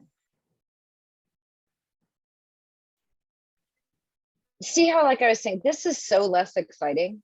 Like this, I don't know what that is, than this patchwork of stuff. So I want to get back to that. I like that. If you are new to watercolor paper, it will start to curl. It's just wet. So you might have to, when you're all done, one of the secret tricks, because mine's curling a little bit, will also affect the way your paint will puddle. Like if you've got a bend like I do here, it might puddle here. So if you don't like that, one of the things you could have done is you could have taped it down and then it would lay flat. But I like to pick mine up and drip. So that's why I didn't lay it down. But you can also, when you're all done, take a big brush like this and some clean water and just brush it across the back. And then that will make it curl in the opposite direction. So they cancel each other out. Worst comes to worst, you just take out that iron that you no longer use to iron your pants and you just flatten it. All right, let's go in. Let's get some depth to that hair. I'm going to go into much darker. I guess I've just given up. Let's go into Bear. Bear is 91. And I would say it's the darkest brown on here. I'm kind of mixing it in with whatever I've got over there a little bit, but it's just also fun to do is to not continue a stroke, meaning like kind of plop some down and angularly put them in there. Oh, yes, yes. That's what I'm talking about right there. That makes me happy. Try to frame the face. Who is the beautiful human on here that said the brush control? That would be Michelle, I believe. Michelle, this is for you. Tell me how you're feeling. You're either feeling scared to death or so free.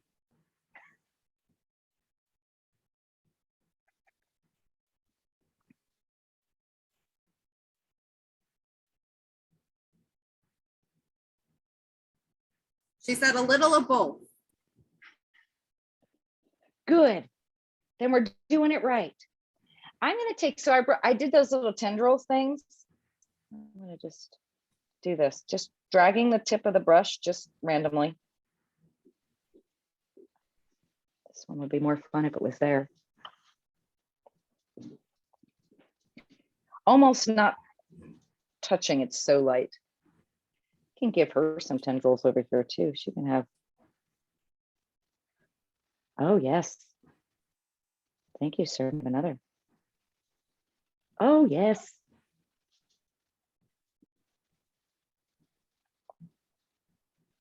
I want to put a little darker mark. I might use the pencil at this point. This is the brown one because there's going to be naturally a shadow, like where the hair is touching the face. And I'm just afraid I'm not going to, it's just going to splay all over. So I'm going to use the pencil. And I'm even going to do a little wonkifying of the outside.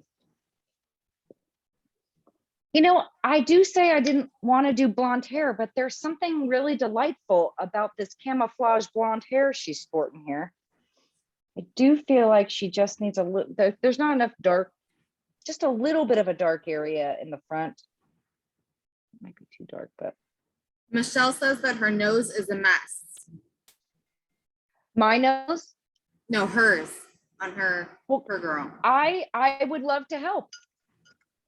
Do you want to come and show her your nose, Michelle? Michelle, do that you want to sounds- show me your nose? Oh, sounds so funny. Okay, give me one more second. My co-host. Linda Mills says that her girl has a unibrow. Oh, awesome. That's where the oil pastels come in. By the way, they'll save the day because they're opaque and they will get rid of the unibrow. I might need, do you mind making it side by side or full frame for Michelle, or do I do that? Maybe I I'll do can that on my spotlight side. her. That's fine. All right. Yeah, okay, so that's totally because it's watercolor medium and it started to move on you and it started to get away from you. I actually don't think it's bad at all.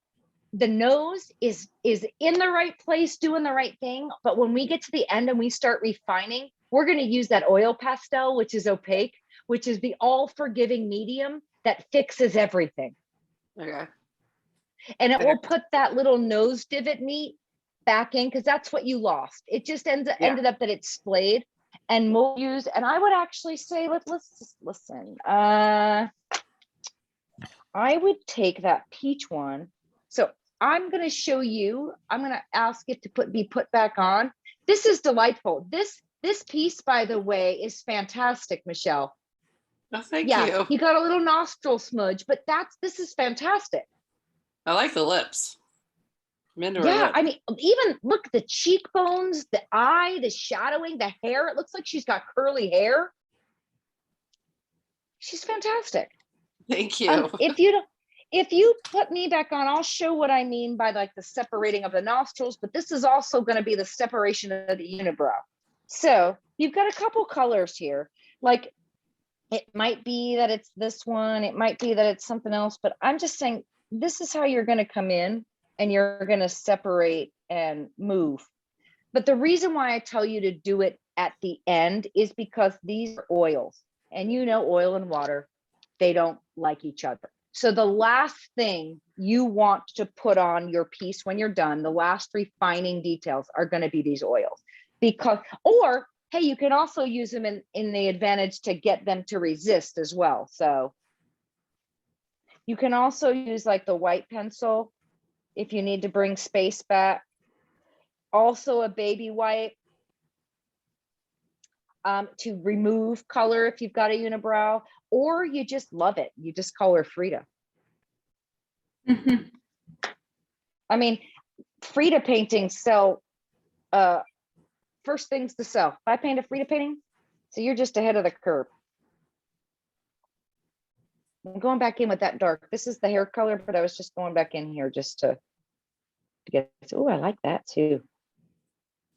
Oh, yes.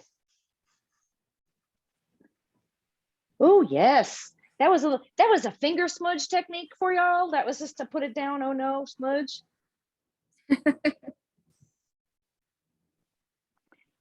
She definitely needs more ear hole, some depth, because she's got, anybody have wrestler children?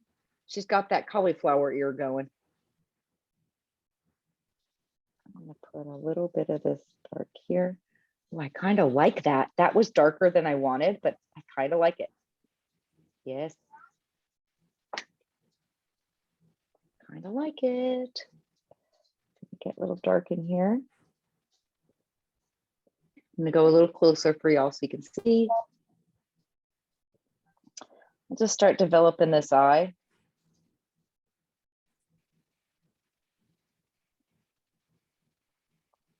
I feel like I need a little bit more of that unite, which is that reddish brown, because I'm going to go back in with that eyebrow, and it's that 105.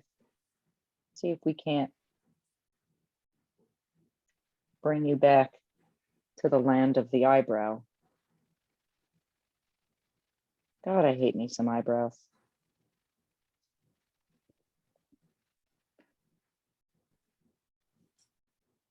That was too far. All right, so she does need some dark. So this is that same color that unite.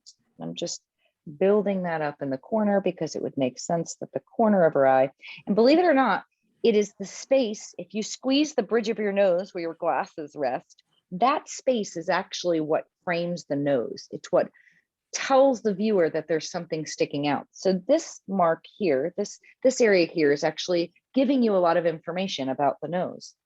She doesn't have a cool teary thing over here. You know, I'm looking at this going, this strip shouldn't go over the top of her nose. How do I fix that? Well, let's just see. Usually it's a clean brush, but I've got this. Let's just see if this might not go away. Because, right, like if you're looking, the nose would, that doesn't make any sense. So we'll get most of it off. This can also help you with your unibrow. She's also got a mole in the middle of her nose. Can I get rid of it? Let's see. If I can get rid of this, you can get rid of a unibrow. Sure can, ish.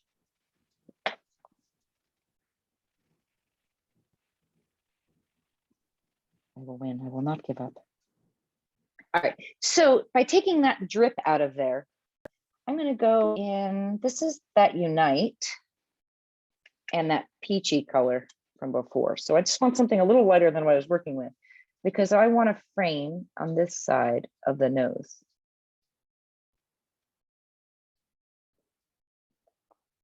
Because this color, this darker color is literally the thing that's giving me the information about my nose.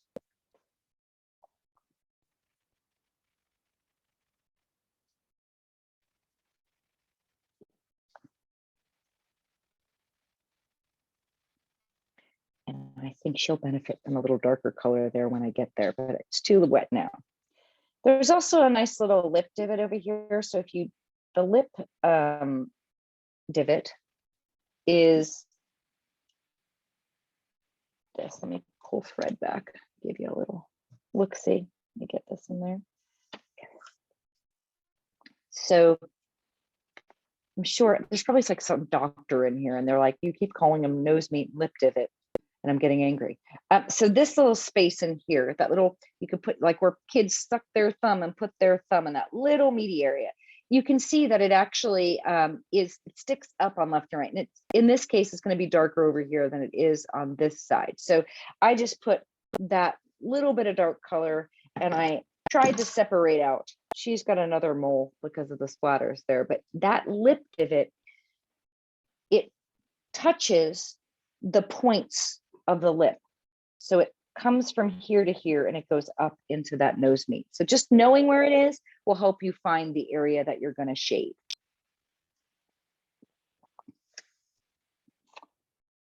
And I feel like I'm going to go in with an oil pastel. So this one is Vermilion. And I know I said wait, but I'm not going to do much to the lips. So I'm just going to take this.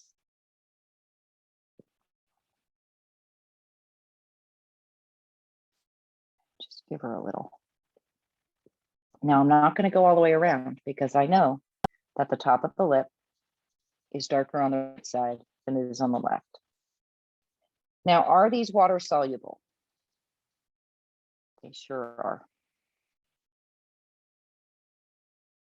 So if you want to blend that in just a little, you can.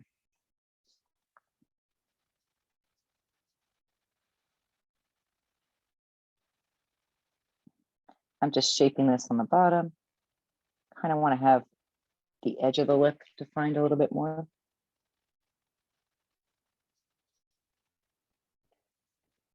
And I can reinforce with that pencil. The other thing, I'm using the black now. I'm going to make the corner here just really dark because teeth aren't flat, they're rounded. The corners of the mouth is going to be darker.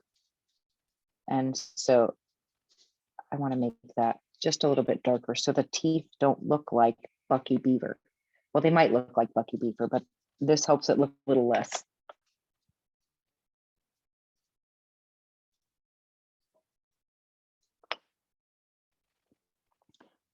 And let's see if I can do it with my big old brush. I want to shade this a little bit.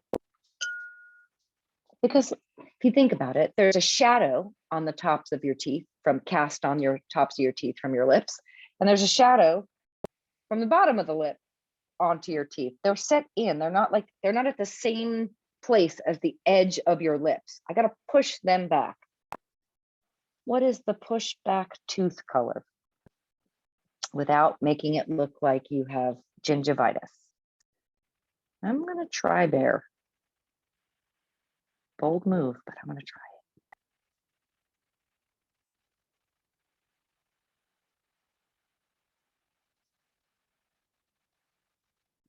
And you're like, oh, now she just has coffee stained lips. That's true. She does.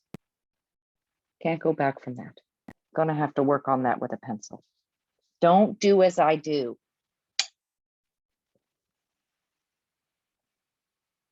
Just pressing. Let's see if I can get some of that. Nope. That's where this guy's gonna come in. But he'll have to wait till it's dry. All right. So I'm actually feeling pretty good about the hair. It might, now that it's dried though, feels a little lackluster. I feel like this almost looks like mud. Let's go in. I'm going into bear and tiki. Imagine a bear at a tiki bar. More water. Let's load that up.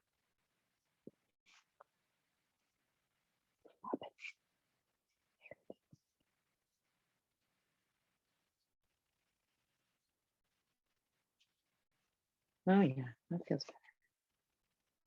Kind of feel like, wouldn't it be a really cool thing to have like a white rub-on of a word in her hair? That would be cool. All right. Let's do a little brown pencil again. Play around with these. Ooh, yes, I'm painting with a pencil now. It just dragged the water. That's cool.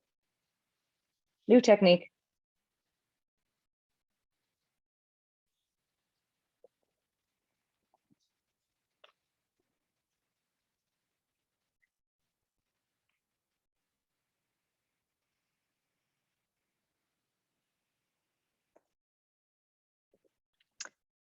How's that eye drying? I don't think he's drying real well. Let's get him a little bit more dry.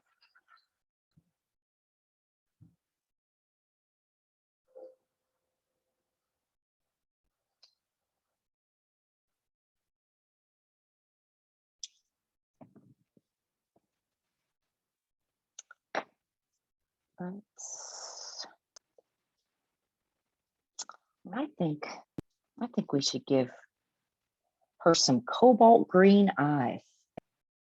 Now, I like value. Now, if I was using acrylic paint, even watercolor paint here, I would put a dark color down in acrylic and then add some light color. But I've got to keep that in mind, because if I just put flat color here, it's going to look really, really flat. So I got to get some value out of it. How am I going to do that? Well, I'm going to put one side of the eye darker than the other. So I'm just going to go in here. I feel like the left side is going to be darker. This side will be the top. And then I'm going to drag it down with a little bit of water. Let's see if that. I should probably not use brown water. Or I could make hazel eyes, apparently.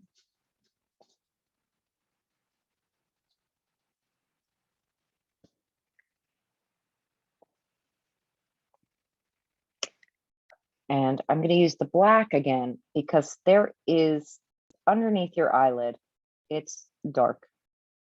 And typically you see eyelashes and stuff. I kind of just suggest eyelashes. Whenever I make specific eyelashes and I do this, it just looks so contrived. Let's get another eyelid. This is the black. You can use the brown. You could even use the red. The red would be fun too. Doesn't that make her look totally different now, just by giving her eyes again? Now the pupil was in there too, but was watercolor, so it's not as dark. So I'm just darkening that back up again as well. I'm also taking that black, and instead of drawing a straight line around, I'm kind of drawing a dashed line, because when we look at eyes, they have like rods and cones and stuff in them, and it's not a solid line always. It's kind of got, and you can get as detailed as you want in there.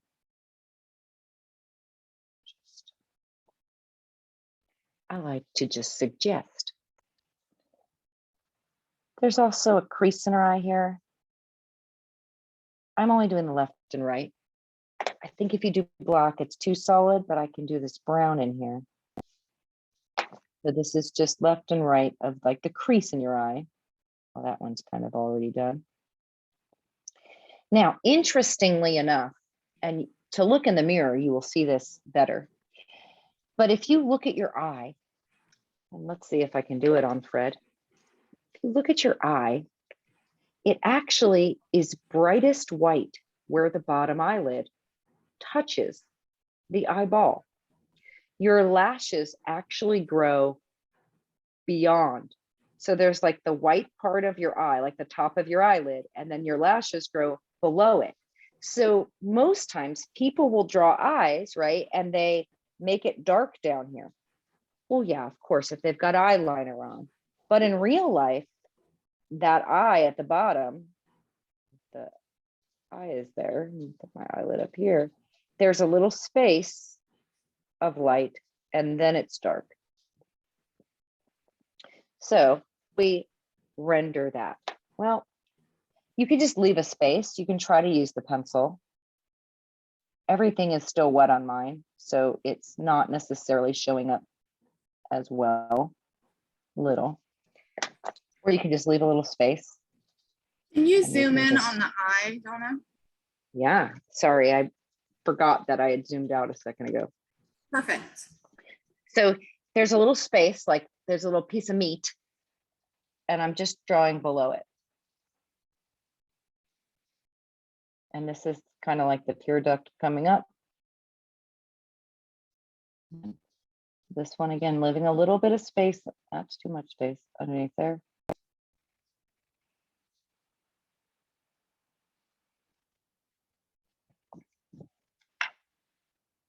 I could go back in, give that some light. You could also, like if you're a girly girl and you do like use some eyelashes, I kind of just suggest it by putting that black there, but you can like scribble, like you don't even need to make eyelashes. You can just give it a scribble, or you can individually feather them up if you'd like to. So it's just depending on how detailed you'd like. You can give them a feather. I guess all my girls are tomboys.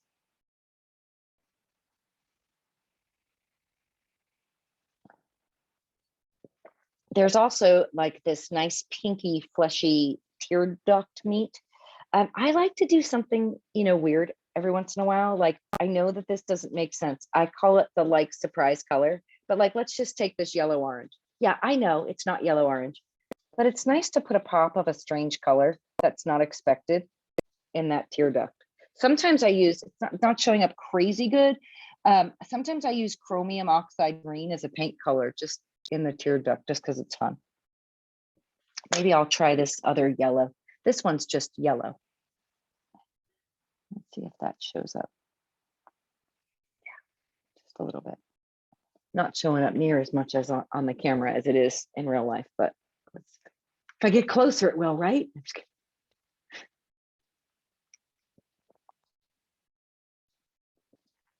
You can also, pop things like that into the lips as well. So let's see, maybe I'll use that yellow orange here, because here's the other thing.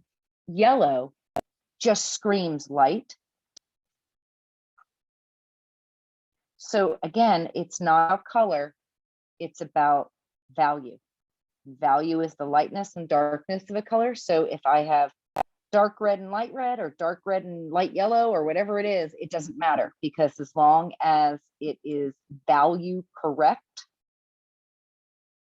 then it works. And just for some of you that maybe aren't familiar with value in general. To pull this out of my drawer. So this is an example of a value scale that we make in my workshops. And so this, you've probably all seen grayscales, it's lighter and darker, but you know, every color has a value scale as well. So whether it's yellow or gray, a 4 is a 4 is a 4, no matter what color it is. So if we're saying, okay, the dark part of the lip is a 7, then I just need to make sure that whatever I put here is lighter.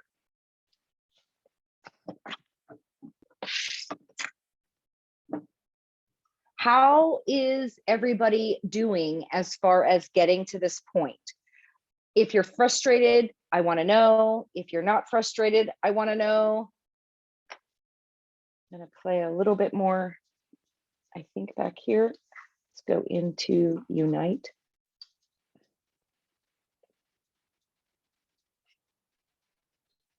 That's fun. The other Donna says Smudging. great, thanks. That's what I like to hear.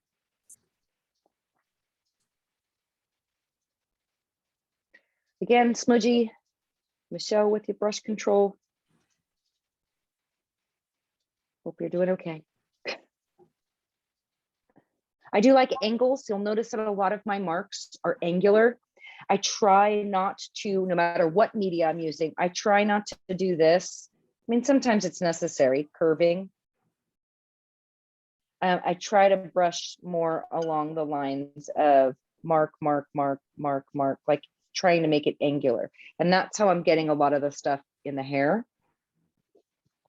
Hopefully her eye has dried enough. I'm going to go into Unite over here.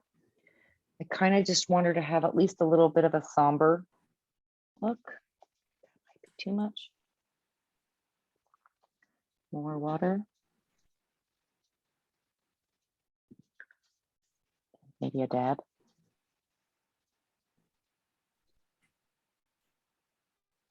Tammy too says learning tons, love the pencils, who knew? And Paulette says that her lips look very strange. Hers or mine? She says my lips look very strange. Well, do you want to share, Paulette? You want to speak now or forever hold your peace kind of thing?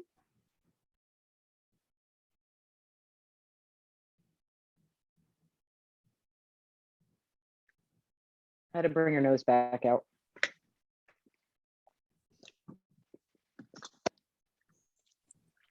No, I don't want to share, but I think what's really frustrating is the nose and the mouth. Well, two very hard things. I mean, we're doing a portrait, so it's really, really hard to get those perfectly right. The first time. The nostril area, did you lose the nostrils? I'll show you. What the hell? This is a first for me, so I'll show. I'm asking you in this workshop to be super brave, and you all are, especially if you've not done faces. So I expect you to have a little bit of nerves and maybe not know how to fix some things. Like that nose, it's not an easy nose. And the mouth is not easy either. I mean, I think for my first time doing this, I think I'm getting it. I don't know. Well, turn on your camera, Paula. If you turn on your camera, I'll tell you if it, on a scale of 1 to 10, how dire it is. I might need y'all to make her just bigger. Oh, hold on 1 second, Paulette. They're gonna spotlight you so I can see. Oh, yeah. So here's what's happening. So when you get nervous, every single human that has ever painted a face does the same exact thing, and you are right on par. When you get nervous, the only way you know how to fix is to make it bigger and bigger and bigger and bigger, and it ends up taking control. So what you, in watercolor, which is so hard because you can't cover it up with gesso. You're right.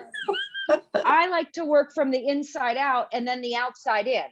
So what I would tell you is yes, I think you are like lips and they have to go here. And what happened is, if you notice, they're really small and they're off to the side. Well, yours are starting to go center of the face again. It's a natural thing. What I would tell you to do is to splat.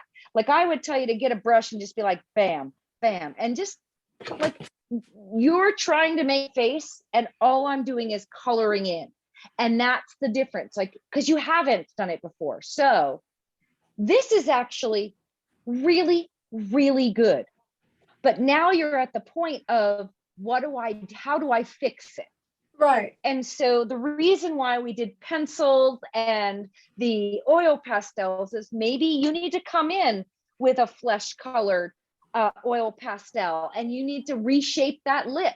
And maybe it's a scribble, you know, like maybe you need to junk it up. Maybe it's the time where you put a collage bit, you put washi tape going across there. I mean, like there's lots of ways to hide it, but really what we're doing is hiding, right? Like we're not really painting a face, we're slapping color. So now I want you already have the talent.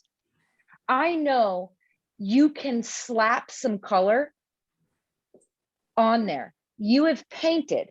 See how drippy and kind of loose mine is? You've painted because you're new at it, and I expect that. So now I want you to, even if you take your hand, put water on your hand and just spritz it, maybe that'll create like water droplets. Another really cool trick that people use in watercolor time is rubbing alcohol. You can put rubbing alcohol on your hand and splat it, and it dissipates, creates like watermarks. Right. And then that destruction, because you know I love the art of destruction. Right. Yes. So that destruction might help. I To don't loosen want it you up. to refine it. I want you to destroy it more, if Okay. that makes sense. I don't want you to try to make it tighter. I want you to try to make it looser. Right. But your nose is good. Your eyes, the only thing I'm going to tell you is you want to make sure when you put your eyelid on, it's looking up, because I think you're just missing some of the detail. The eyes on mine started to come to life because I was doing the pencils. The lips were coming to life because I was using the pencils. So maybe bring in the next medium. Okay. Yeah, I've done that a Super little proud, bit. Paulette. Huh? I'm super proud. Thank you. But get a little scribbly. I mean, I'm going to just destroy it. That I'm good at. Yes. Do it. I will do it that way. I mean, this is the first time now that I think about it, it's like I was trying to change what was already there instead of just coloring it in. And if this is your first time, I'm asking you to use watercolor, use it really non-traditionally, do a portrait that's in a side view. And then I'm saying, here, just slap down some color. So what you're doing is great, but all it's showing me as your teacher, what it's showing me is you're just a little nervous. Right. That's all. You're doing everything right. You're just a little nervous, and you should be, because you're doing something for the first time. Right. Okay. All right. But I'm really proud of what you've done. Thank you. Now I will say it's not going to go in the Louvre. But I'm really proud of you for doing that. Thank you. Thank you for thank you for sparing me that. I appreciate it. It takes a lot of nerve to just say, look. Of course it does. What was that? I said thank you so much for showing You're us welcome. your I'm about ready to go into some black paint. I think I'm going to do the outside, and you will find as you keep moving, like as you get to hair and as you get to the outside, it'll just find it, it'll help. I call it like a puzzle. You get all the frame of the pieces together, and then you start collecting all the blue pieces, and then you start collecting all the red pieces, then you figure out how the red and the blue pieces connect. That's kind of what we're doing here. And by putting in the background, I'm going to have a better idea if this is coming together well enough. And I'm going to use this one at first, but this bad boy is one of my favorites for slapping down color. So I'm going to just take the black, pure black. And it's a watery black. So why am I doing that? Because it'll get darker as I put more layers. Is this dry? I think that's dry. So I'm just gonna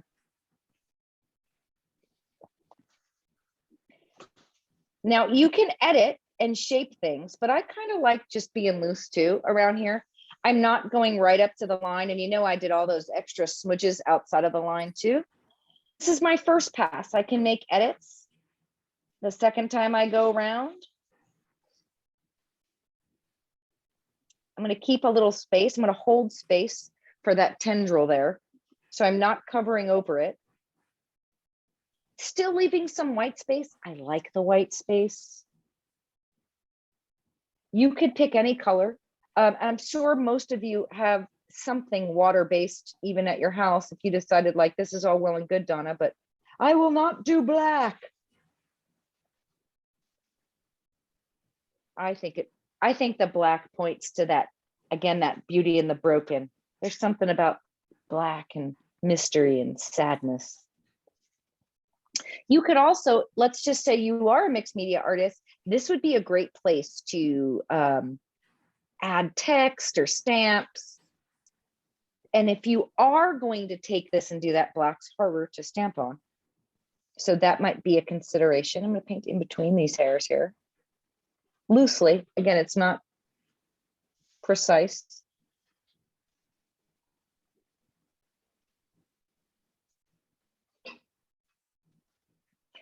Also, even in my portrait workshops that are, oh, I got some black in there. Do I like that? I'm not sure. Even when I do my portrait workshops, I always have people that are either collage artists, mixed media artists, and they took the class and they paid portraits, but they have their own loves of like doing the media that they love. So I would tell you that if you are a collage person, wouldn't it be cool to throw some craft colored collage in their hair and watercolor on top of that? There's so many ways to take what I'm going to call a very simple, style and really make it your own, because I'm always sad when people feel like they have to paint like the artist, like the teacher. I want you to shine through. So there's got to be a place where you and I meet. It could be through your love of stamps. It could be, whatever you want to put on here. Now I've got just water on a dirty brush. So now I'm not picking up color. And I call this puddling for lack of a better. I'm sure there's like a technique word. Just kind of putting this in here. Just water, just dirty water. And for Paulette, I'm gonna go get something because I know where it is. So don't anybody go anywhere because it's right back here.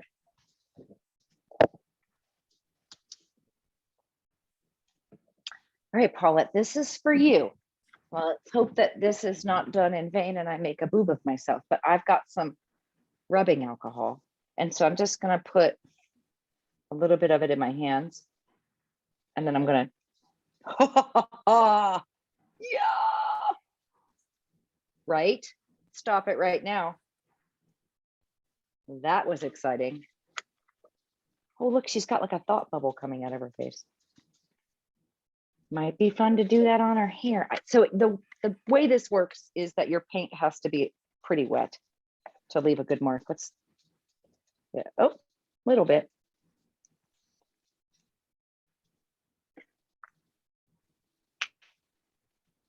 Now my whole house smells like surgery.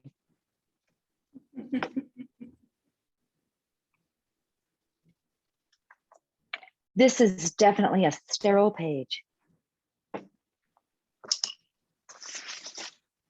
So that's kind of fun doing that. This would be interesting to drip too. Not sure if it will. Only one way to find out.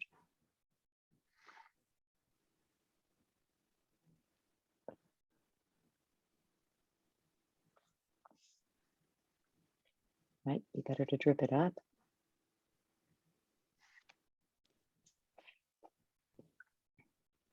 All right, I'm going to spend a second. Well, now it's going to dry a lot faster because it's got alcohol in it, but I'm just going to dry this a little bit because now I've got a hot mess and rubbing alcohol.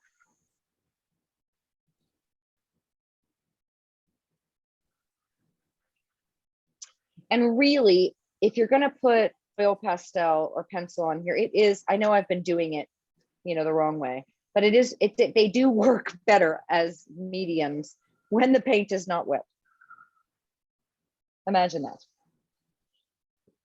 You might have already noticed that watercolor dries significantly lighter than it originally starts on your piece. I find that a little disappointing. I don't know if I could ever do that again, and I'm not sure how that happens. Usually it just sprays, but I guess because there's no primer on it, it left these marks, and I kind of love that. I don't know if it's just, I don't know if they're going to go away. Usually it just, I guess it would be a prime surface, especially if you have UPO. Oh, that's really cool when you have UPO and it just goes. It's like a stormy night. Let's come up with the story. She's looking up to the heavens. When will this stop? I can't take it anymore. So I know I'm saying that. I am saying it kind of in jest, but kind of seriously. And this is how, in my opinion, artwork becomes artwork. It attaches itself to a meaning and a story. And then I think along the way, I end up attaching myself, and it becomes me. And every painting I've ever done is me in some way, because I leave myself on the piece. And I find, irregardless of what the piece ends up looking like, if you can leave a piece of yourself on it, it's art. And those of you that sell art, you know as well as I do, the pieces that you spent 5 minutes on and you were like, oh, I'll just do that, are the first ones to sell. And the ones that you're like, oh my God, this is the meaning of life, they don't.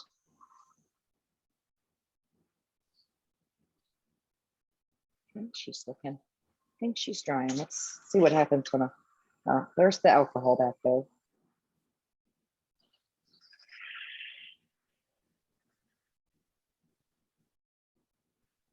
And I'm sure you have a lot of products at your house. I know you do. If you're taking this class, you already got a ton of stuff at your house, just like everybody else. So I would say too, yes, I've limited you the kit, limited to within reason what you were going to need. But if you find you have alcohol inks because you like alcohol inks, you can take those out. India inks. Trying to even think of what else that might be. I mean, rub-ons. I already said that. I love a good rub-on. Just going to darken this. So a lot of what I do too, if you're finding that your colors are either too light or too dark, one of the ways is not to actually go directly into that color. It's to go into your other colors around it. So what do I mean by that? When you make your darks darker, your lights become lighter. When you make your lights lighter, your darks become darker. And so this actually is a beautiful case of, I didn't change anything except for making the areas darker and lighter. And that's what helps create that depth. You literally feel, and this is created by putting that turquoise halfway. The turquoise stops here, and then I just kind of diffused a little bit of it down here. That makes it look like shadow. That's the hood of the eyelid over the eye.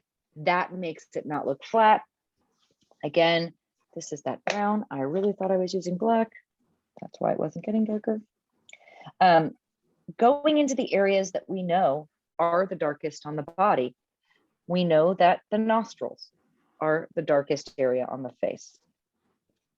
We know that the ear has a ear hole. Don't be an ear hole. I'm going to try that with watercolor. I feel like that might be better.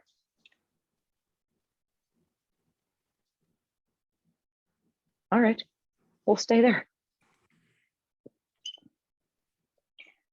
Let's try darkening. This is the refine. We have entered into the refinement stage of today.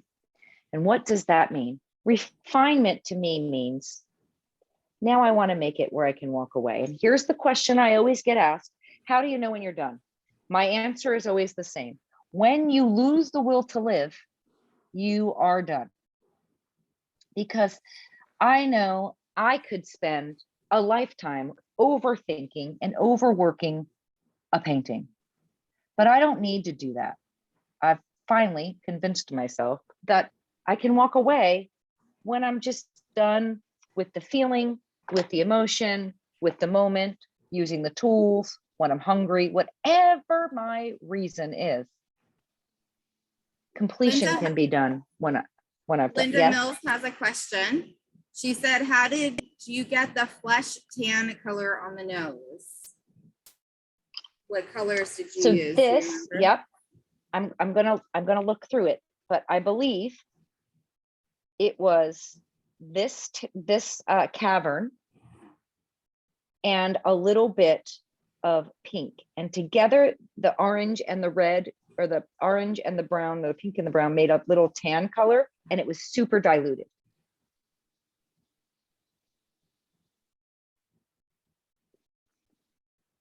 It was a hot mess of colors, but I believe it was this cavern and the lemonade, and that just made it pale enough. Good question.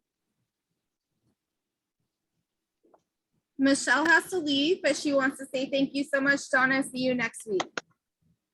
All right, Michelle, thank you so much. And if you have questions at all during the week or something, just feel free to reach out.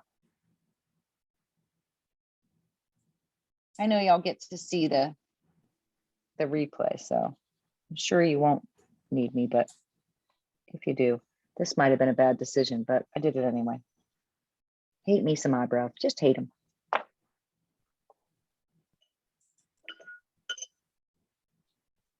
I'm gonna see if I can't soften that.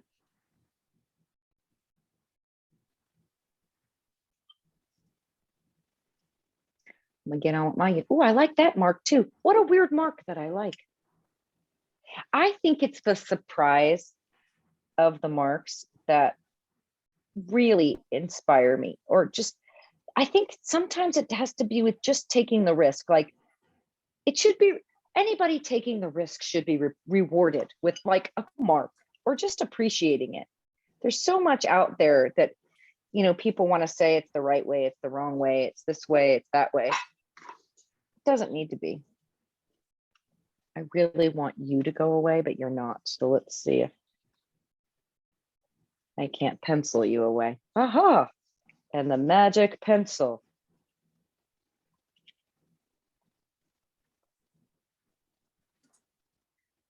So this right here is the tip of the nose. It's not down here. So let's see if we can brighten you. I'm not sure. Got a little, maybe a light on the nostril. I'm ripping up the paper here. So wait till your paint dries before you do that, because that's what happens. You could go in like to the eyes too, if you wanted to soften the edges, because, you know, the corners of the eyes aren't real white. Having trouble getting that softer. Let's see if I can't get some color. This is mud. I have no idea what colors this was, but it was probably that cavern and unite and 10 other colors.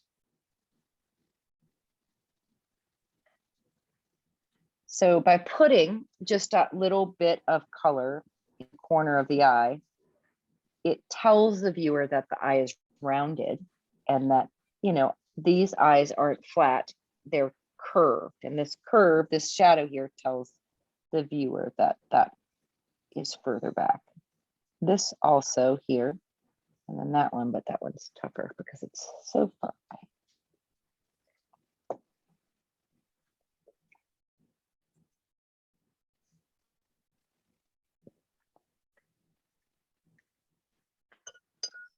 There is a divot. There's a, like, the lip sticks out.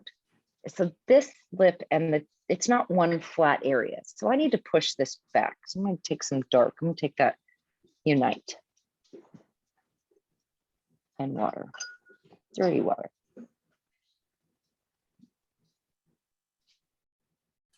And it's just under that lip. Not dark enough. Oh, not dark enough. Let's get some more color on there then. That's really dark. It might work. So I've just dried off my brush.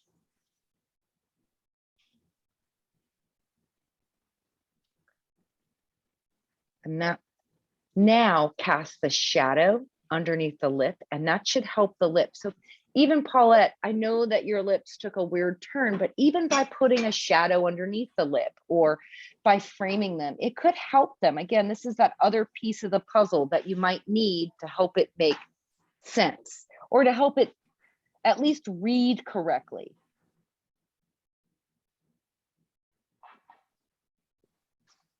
I put a little half circle here. It's kind of like the corner of the lips where you get that expression mark.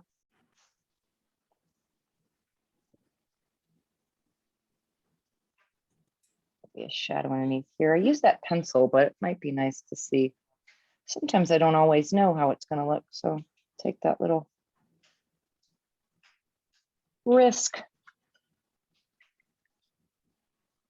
Oh, that can't be good. That pink is not going to be a good color with that in there. Let me. And those of you that maybe are new to watercolor, if your palette gets a little muddy, I just take a baby wipe and just wipe the tops off. So if you're mixing colors and they end up getting kind of muddy, just know that you just wipe them back off. And that's my palette smudge. All right, so I was doing that under the neck area. Sorry, I'm making you all dizzy.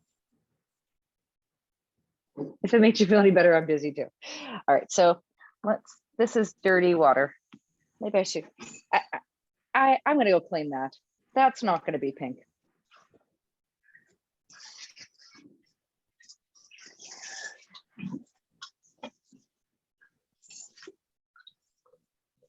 How's everyone doing? All right, that's better. We doing good so far? Better. They're all too afraid.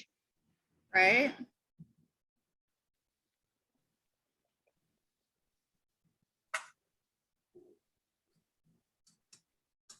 Linda Mill says great, so that's awesome. Love to hear that. I mean,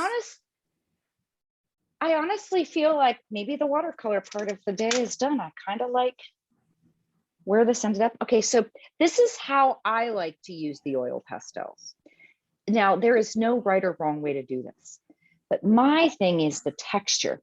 I love the way watercolor reads versus an oil pastel versus a pencil. And so I try to build on that. So I really could probably use, this is dark brown and raw sienna. Probably could use both of those, but I just like to scribble. Now I usually do start, and I know I'll probably have to go closer because this is gonna be hard to see, but I like to put color on color. Like I am a huge fan, like even if I'm gonna use washi tape, if I have blue washi tape, I'm gonna put it next to the blue paint. I don't put the blue washi tape on the pink area. So I still do that with this. This is like raw since going in here and you're like, I don't really see that well. That's okay, because for me, this is texture, but I'm not done. I'm just kind of finding the areas that this would make sense and building that up. I'm gonna go darker now and kind of put that in there. Again, scribbling, not drawing. Can even put a little bit of those in there. It all should go to just reinforce where the watercolor went, really. I mean, we kind of did the bulk of this with watercolor, and then, you know, that mixed media side of things is, why do we use mixed media? Because we can get an effect that we can't get any other way.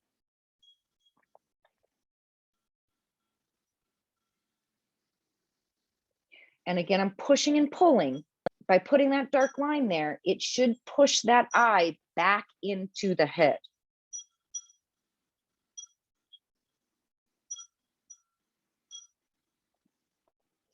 Could have made blue eyes, I could have. Feel like just add a little bit more detail to the ear. This is that raw sienna, just going in because it looked a bit flat. And I can also shape just something in there just to give it an ear-like look. Now, certainly you can get some bling and put an earring on her. What is this one? Ochre? Let's see. I like adding colors that just don't belong. This is ochre.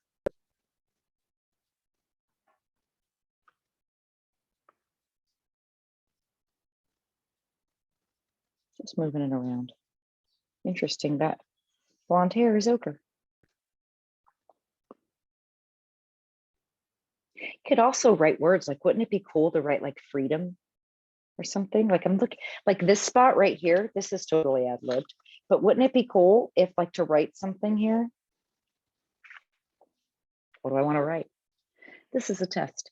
It would be cool to get like a stamp at this point. Wouldn't that be cool to put like a stamp in there? Oh, yes.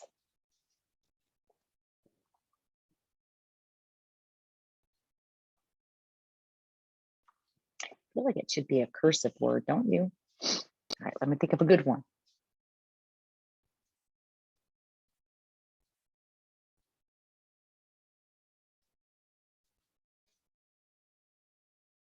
This is not right.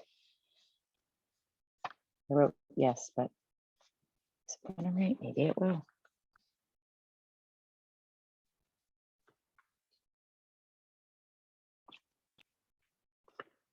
Don't really like that. Want to take it away. See, you're allowed to make mistakes. You're allowed to take things back. How do I get rid of it? I don't know. Let's see. That works. Oh, it's oil. So that means it's not going to go away real quick, but that might be fun too.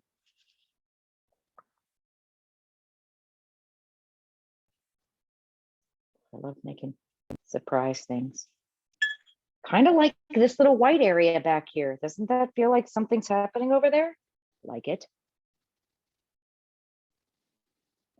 Guess I'll just keep the yes kind of peeking out.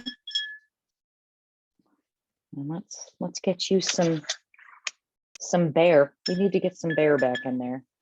Hello, bear. That's not bear. This is bear.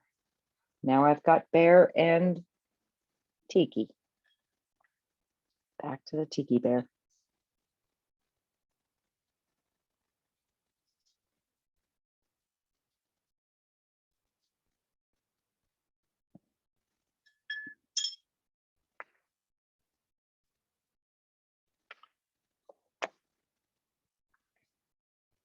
Wonder if I could drop some.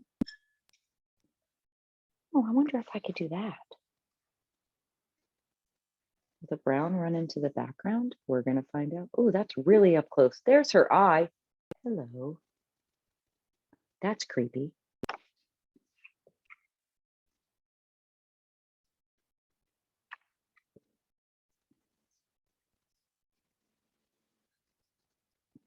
I just put some pink in there, and now it's like she's got a highlight. That's nice.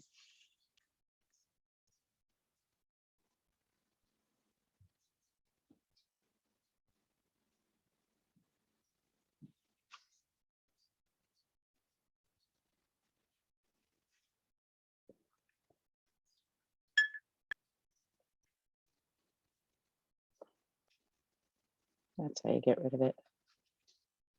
Done.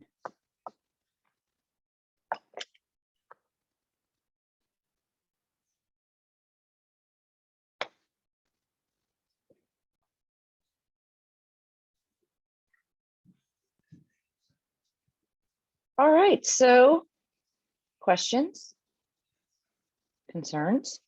Could do a little splatter. Let's see if, see now this is where you have to be, don't be stupid, Donna.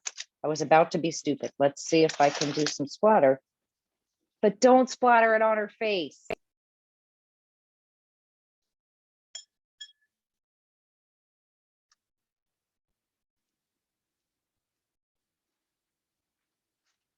You know that would have went on her face.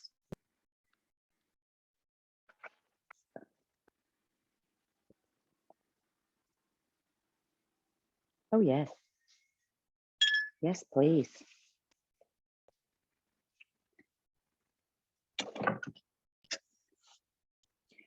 Where'd up? Fred said it's too bright in here. He said everything's coming up sunflowers. All right, so, I mean, I know I'm finished early, but I'm finished. Doesn't mean you have to be. I'd love it if you have questions or you want to share or even about something that you might do on your own that you're thinking about doing, or product usage, remember that watercolor is going to reconstitute. So if you wanted to seal this, it would be, you'd have to probably seal it in several thin coats. I don't seal it, but if it's in an art journal, a lot of times that's a really viable question, because if you turn the page, you know, your oil pastel might reconstitute or something like that. If I were going to do anything with this, I would just frame it under a matte and a glass frame.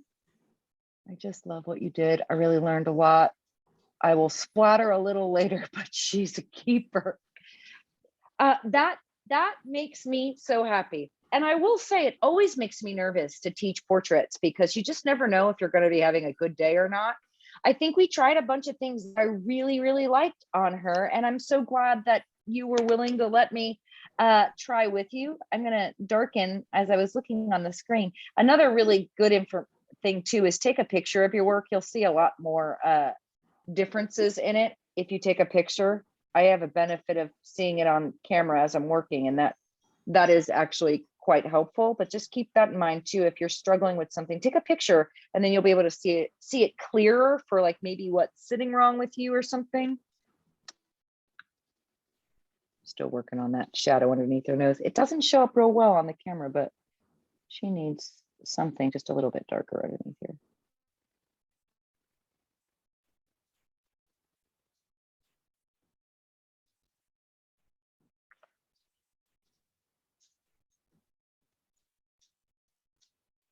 Can you do a close-up of the face itself? So like the eyes and the nose and what you're doing right now? Yes, that I can do. So I've really just jacked it up. I messed it up, but I'm trying to fix it. So let's get oil pastel on there.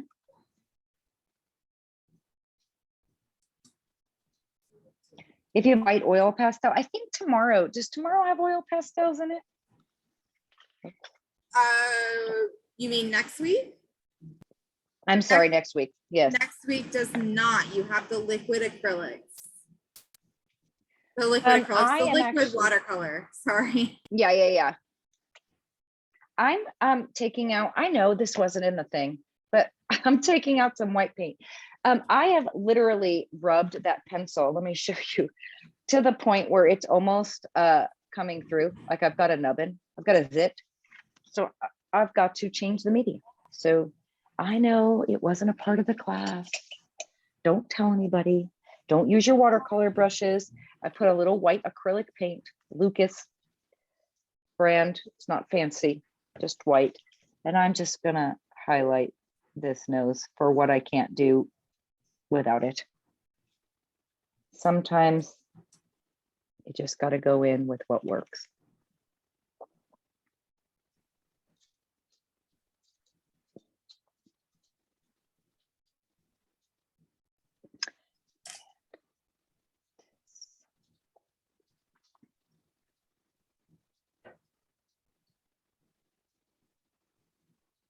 Poor thing. She got a hole in her nose.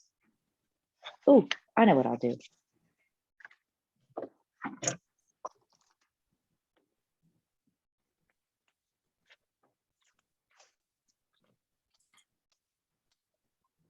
Back together again.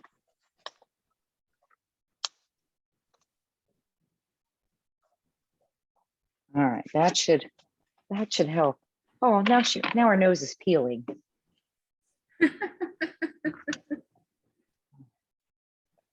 The struggle's real, people. The struggle is real. She was out in the sun for too long. She certainly was.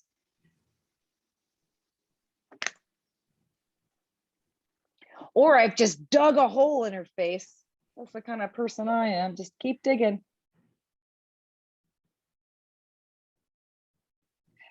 Now I should probably get modeling paste and just like fill her nose back in. Aw. Okay.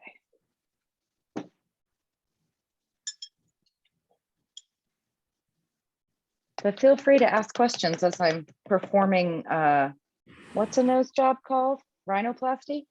Correct.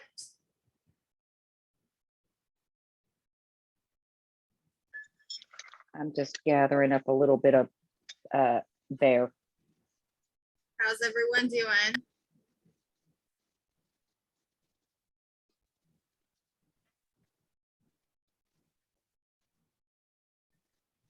Uh-oh, they're sleeping. Rita I've put them to sleep. says, that was amazing, Donna. Learned so much. Mine is a keeper too. Thank you so much. Have to go, but we'll see you next Saturday. Oh, thank you so Yay! much, Rita. We really appreciate that. Have a great day. We'll see you next week. This is fun. We should do this every week. I'm all for that. Would y'all be okay if I threw my Patreon link in there? Because I would love for Of y'all to join me on course. Patreon. Of I do live course. Zoom lessons like this all the time. This is my happy place. Just ask Paulette. And I'm gonna drop. Susan says, great, amazing class. Mine's a keeper too. And Donna just posted that link for you guys.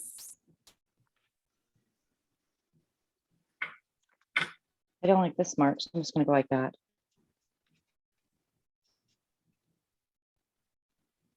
So, Well, I certainly like her. I'm gonna sign my name because that's how I know I'm finished. I That like really should be the answer. Go ahead, I'm sorry. Once you sign it, you're done. Yeah, how do they know you're done? My name's on it. Perfect. So I'm having trouble with the eyes. My mouth Okay. is okay, but my eyes are just, I think they're too brownish on the around them. Let's see here.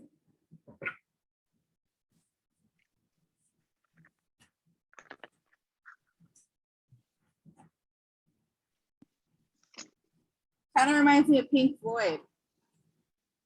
Okay, so a couple things. Yeah. So I think the eyes are fantastic. Okay. I think that you're saying that it's just contrived, like it's really tight around the eye, like the circle. Like this side. Yeah. Should I just water that out? So what I would do first, because there's a couple of things you can try. The first thing I would do is take like just a wet, clean brush and kind of scrub into it and see if you can break that hard line. Okay. But the other thing would be to put, if you can't, put more of that color and then have it drip.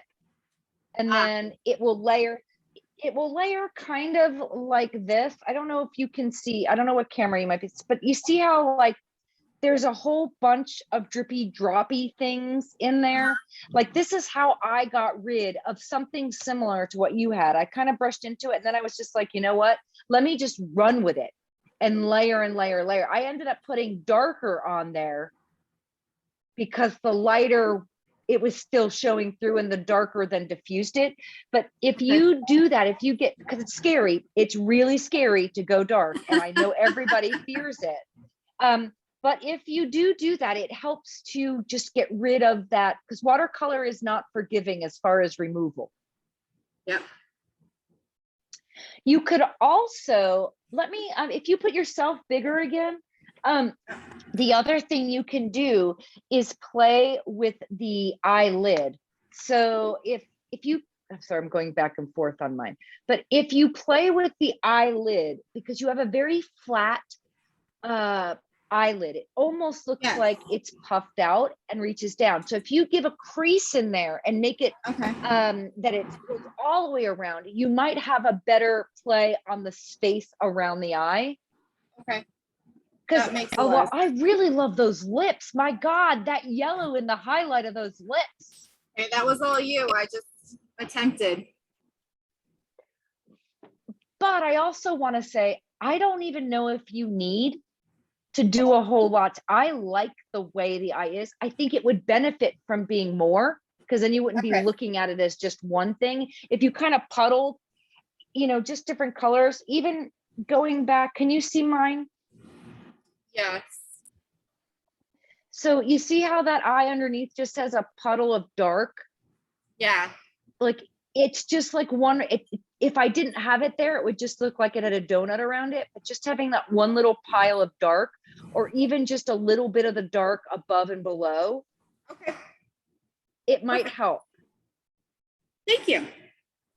But your eyes actually look spectacular. Like those eyes are piercing through you. I get what you're saying about the circle, but those eyes are literally piercing. Okay, perfect. Thank you. And yours is happy. Mine is what? Yours is happy. Like Well, mine she's always got- looks she's got sad. a little teardrop, but you know, maybe she's happy tears. My paintings always look sad. But I guess that goes back to that broken, right? Like it's just Probably filling more this just area in. more just habit of how you paint too.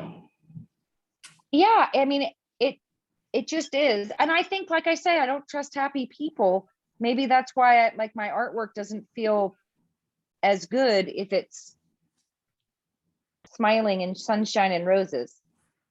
I like a little pain and grief in there. That makes sense. If my dog doesn't Not sure eat what my that's, I'm not sure what that says about me, but Well, I'm just darkening around the face. I was shaping up this side of her face. I was done because I put my name on it, clearly. Linda Mills And made a this is comment. when, say it again. Linda Mills, who just commented that she loves following you on Patreon. Linda, you are posting to hosts and panelists. If you want to make comments to everyone, then everyone can see it. Oh, did I just post to her? No, she just posted to us. Oh, okay. She said she loves following you on Patreon. And Linda, thank you so much for your support. It literally means everything. Donna, that was so much fun. You know, the one thing I've always struggled with is the shading on the faces, just because I tend to overshade and overblend.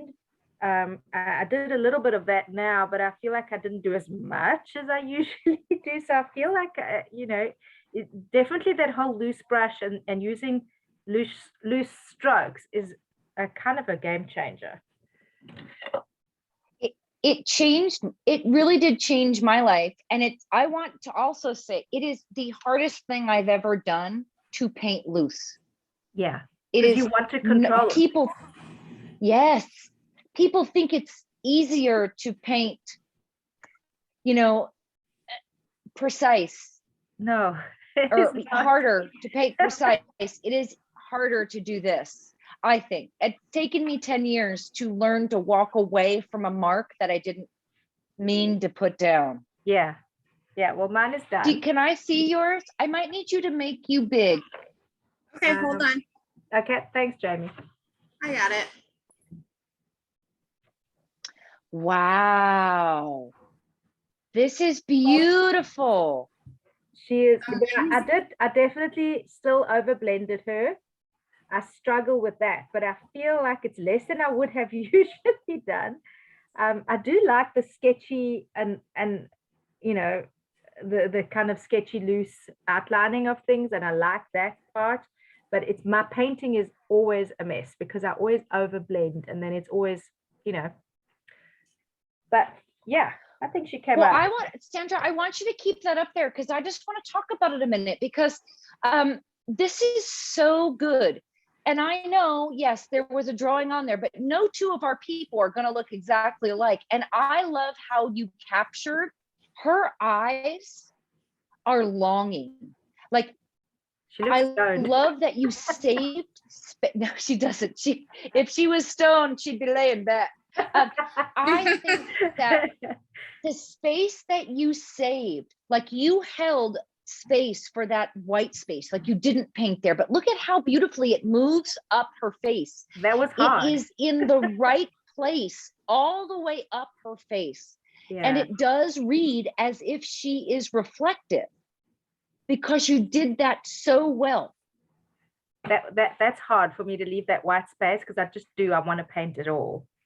So thank you. You definitely no, amazing. Makes my day. Okay, do we have any other brave souls that want to share? Yes. Yeah. We're coming right now.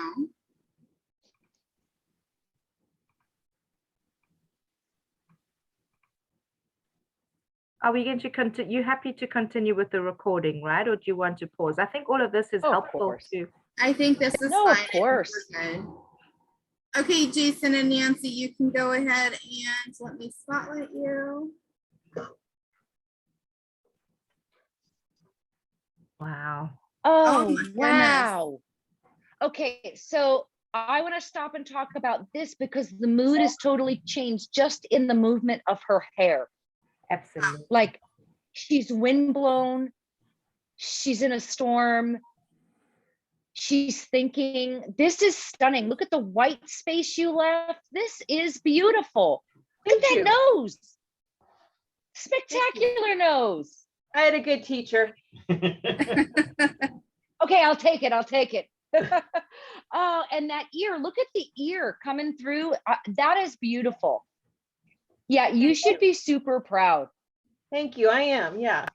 And she is a strong woman. I know that that's weird to say, but she has strength. Her jawline, her brows. This is beautiful. Thank you.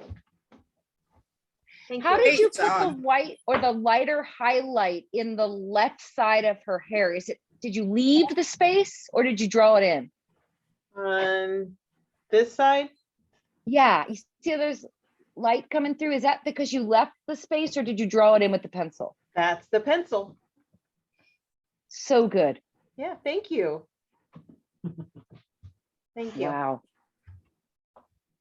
You did that in like 2 hours. I had a really, really, really good teacher. Jason, did Yeah. you do one? Mine, I was playing, but all I have is the portraits scare me. So I played a couple times, but as I started to go, I'm going to finish this one, but you gave me some encouragement. And so I actually started the modeling, which I like this version better. So I'm just going to continue on that one. Okay, so that what you did there, Jason, is really important. It helps you also, if you're like, I don't like faces or I'm scared of faces, what you just did there is literally the cornerstone. Once you understand where to put that shadow, faces become so much easier. Like I don't paint noses, I don't paint eyes or lips. I just paint the shadow and light. And so if you can learn to be an observer of the shadow and light, because what you've got there is spot on. I think it helped too. You gave us a structure, which was good, because when you try to draw it and then paint it, you're always trying to fix your drawing, so I thought, taking that out of it was kind of a nice exercise for my mind anyway. It's just, hey, it's there. All you got to do is kind of, to your point, define the light and shadow. So it's cool approach. Well done. Oh, well, Okay, thank you you. have to show one of the other ones you don't like, just for shits and giggles. Come on. They're no longer existing. So What ones you don't like? You threw away all the evidence. that's right. So thank you very much. Oh, well, We enjoyed thank the you. class. Thanks. Good. Let's see what they're going. Okay. Give me 1 second. And next up, we have Linda Mills.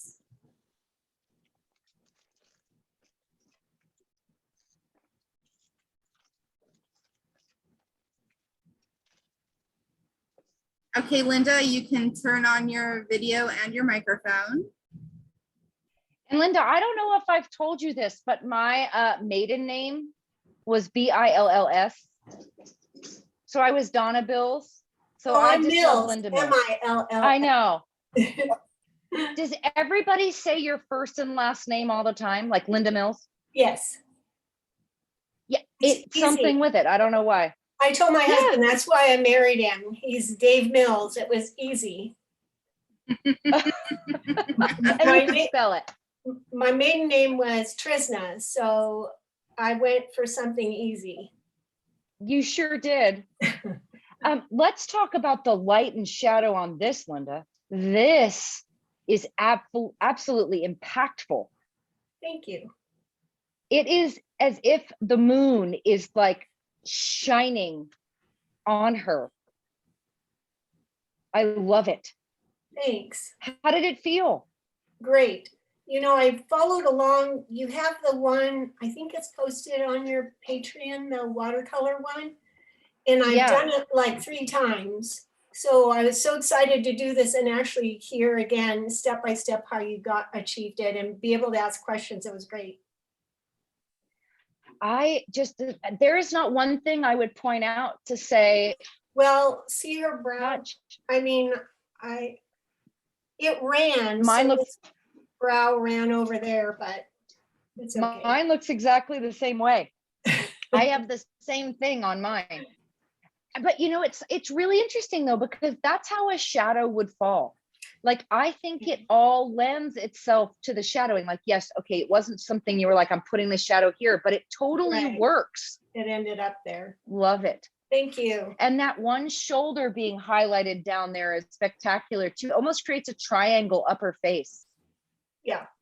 Beautiful. Thanks. Thank you. Nicely done. Thank you. Now we'll stare at each other.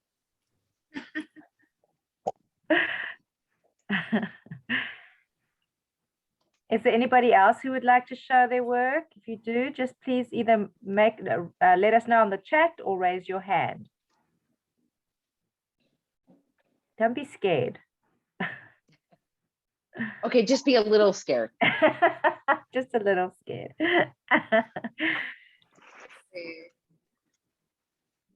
Susan I'm or just, Tammy you know, or Tammy 2 or Tracy or Lisa, anybody want to come on? Paulette, do you want to show us how you've progressed? If I sound further away, I had to, my earpods died. That's okay. As long as you can still hear me. Okay, Susan's gonna post her picture later because we do Okay. have we will have a post in the Prima ArtVenture by Gather group where everybody's gonna post their pictures.